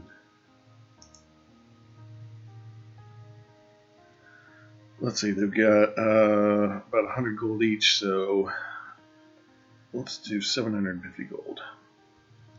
Oops. 750 GP.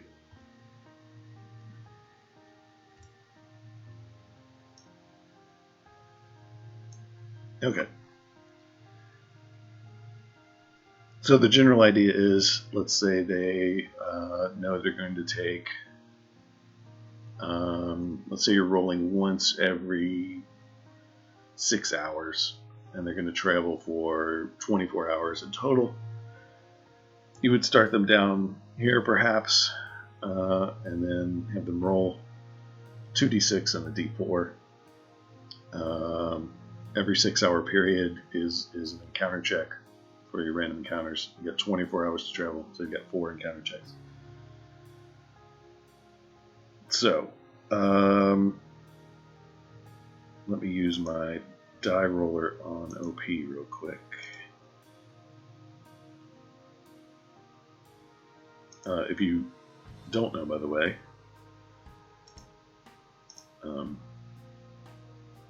die roller is an ascendant feature, and you click the little dice up here, and you can roll. I want to roll 2d6 roll. I rolled a 2 and a 6, which adds up to 8. And then I also want to roll my d4. Roll a d4. I got a 4. I got 8 on my 2d6 and a 4 on my dice. Let's go back to our hex flower that we made. So I got a 4 on the d4. What did I say I got? And a 8 on the dice. So if I've started here, I've rolled an 8. Can't go back, so I stay here. So I got some food. I rolled a 4, so I find some wild Holland oats. So the group found some wild Holland oats. They eat for free that day, and they don't have to spend any rations. You gotta roll 3 more times to complete the journey. No camping in between. So they continue on, and let's say they roll a 10. They go to the abandoned settlement. They roll a 2. They find a hunter's hut. Maybe the hunter's there. It's up to the GM. From there, next roll they roll a 3. They get to an obstacle. They roll another 3. They find a very steep hill. They have to negotiate the very steep hill. And then they roll again. They roll a 4 on their 2d6, and then they roll a 2. So they find animals and a deer. And then they arrive at their destination. So they've got their random encounters. And for the most part, they will stay down in this lower section until later. If they have a longer trip, or if you start them here when they start making the trip back, then they will be more likely to come up to these more difficult things. Of course, you can adjust these as you see fit. If you want there to be way more treasure, you can put more treasure options in there, more monsters. You can take out some of these, swap them out with some monsters. You can expand this from a D4 to a D8 or a D10 or a D20 if you want to really ramp up the randomness. You can do entire games based solely on these kind of engines. But that is basically it in terms of what that's all about. So I'll put some. I think that's pretty good for now. We can make this look nicer if we want to later on, but I think that's pretty good for now. Let me save this, and let's go back to OP. And go away, dice roller. Let's go to our media library. And I'll upload this. I'm going to drop it in. Random encounters thing. Alright, we're dropped in. We got a random encounters down here, and now I can link to it from. Let's go to our adventure log and start our second adventure. So we're going to follow the same general outline that we've been doing. So Act 1, Chapter 1, Adventure 2 is the next one. So let's create a new post in our adventure log.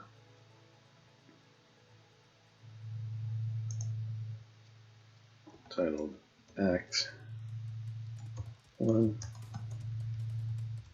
Chapter 1, Adventure 2. Subtitle: Wheel in the Sky.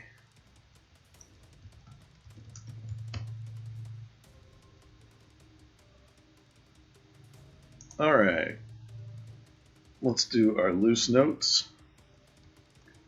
We've got an outline. We want to do this in multiple parts. We can use our little number thing here.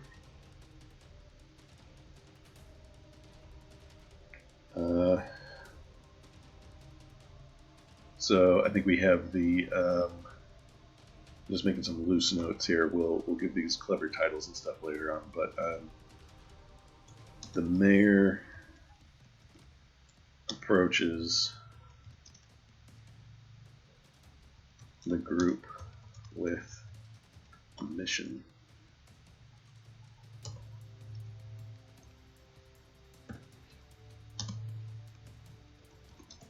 The group journeys outside of the city.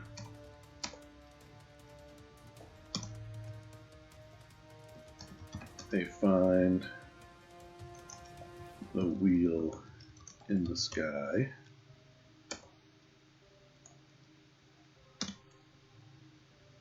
And from there, I don't know. We don't know what they're doing yet. But that's a good start for our outline. And then we want to include our random encounters.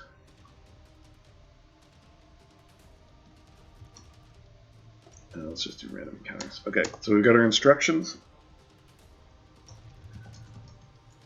Using the hex flower below, roll 2d6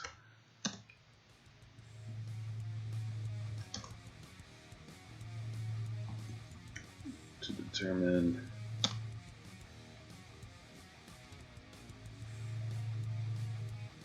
direction, and 1d4 to determine what the group finds.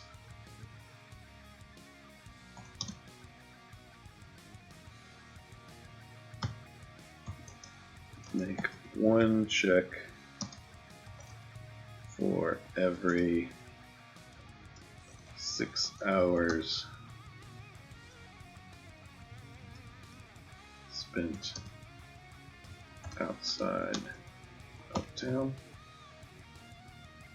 Let's do traveling, because if they choose not to move, I guess they wouldn't find new stuff necessarily. Spent traveling. I always spell traveling wrong. That's good. That's why we have spell checker. Okay, make one check for every 6 hours spent traveling.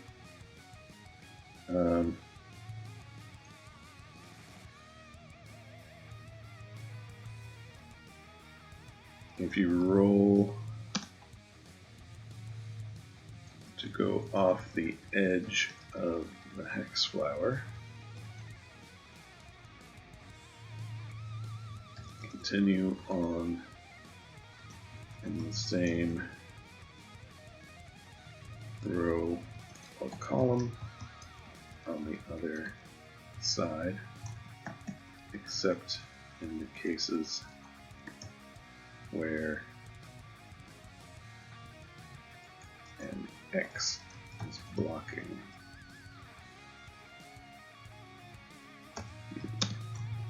In that case, stay on the same hex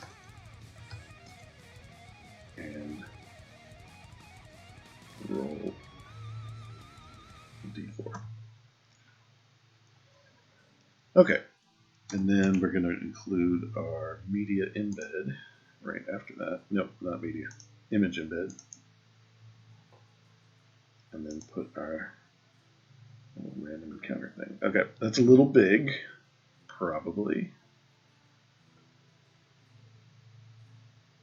I can do alignments with this. I'm going to have it aligned to the left.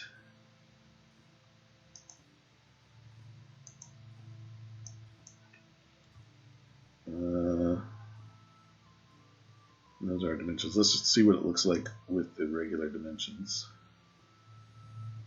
Preview. Okay, that's not bad. It's a little big. I think we can go about half that size, perhaps, and still be able to read it. So let's get out of that. So just delete that. Image embed this. And let's do 500 by 500. I think it's pixels. Let's find out. Yeah, 500 by 500 pixels. So now we know what the format is. And let's preview and see if it looks right. Much better. I like that. That's pretty good. Okay, let's go down. I do want to show outlining. Don't need to email anyone. Create. Ta-da! And we've got ourselves our next adventure. Part 2. There we go. Okay, so that's what it'll look like when you're running your game from the site. So you'll go down to this section. You have your instructions here, ready to roll. You make the necessary rolls. You use your die roller if you need to. D6, D6, D4. You got a 10 and a 1. No, I'm sorry. A 7 and a 4. So 7, you can't go backwards, so we start here. And we got a 4, so we got the wild holidays. Same as last time. That's the general idea. Nice and easy. Nice and quick now that you got it all set up. That's kind of your rule for GMing, is you're going to spend a whole bunch of time prepping stuff, and it'll go really fast and smooth once you're ready to run a game, so that everybody has lots of fun. But you do have to put some work in. Like I said, you can take some shortcuts. You do not have to do it the way that I did it. You can hand draw. You can make some quickie adjustments. You can just use a standard rolling set if you want to, and just give more weight to the stuff that you want to happen more often. Like roll a d20. On rolls 1 to 4, you get one of these. On rolls 5 to 6, you get one of these. On roll, so on and so forth. And you only get a treasure on a 20. You only get a boss monster on an 18 or a 19, something like that. So you can change your odds that way. This is just a cool visual way to do it. Something different that I thought was interesting. So that's hexes. Don't have a ton of time left to get to our maps, so I think I will save that one for next time, which will be the one before Christmas. So we'll make our little map, we'll put some stuff in it, some cool things, and figure out what we want for our adventure outside of Paradise City. Back up a bit. So right in this vicinity right here. They can do a little bit of exploring, and maybe we can throw in something for our world builder. Hasn't had a lot of opportunities to do things yet. If you'll remember, these are our player character archetypes that we made. The actor, the explorer, the power gamer, the escapist, the noob, and the world builder. The world builder, we haven't given a lot of stuff to do yet, so I think that we need to give them some opportunities to do a little world building. We can give them the resources they might need if they want to make something outside of town, or grab some resources to build whatever it is that they're into. Give them some stuff to do next time. But that's about all the time that I have for today. So we got into our hex flowers and how to make hex grids for your maps. If you need to make battle maps, you know how to do that now in a simple way. If you need to do your overland maps and you want to have hexes, it's a nice little added feature. It breaks up the monotony a bit of the standard grid. So I hope you enjoyed it. I hope you had a good time. Thanks for being here. And we will be, let me check my schedule here real fast. Yeah, so this upcoming Tuesday the 10th of December, and I think the Tuesday after that, we still have the Calex show where he's doing getting started in CSS. So you can learn how to make your pages look super nice.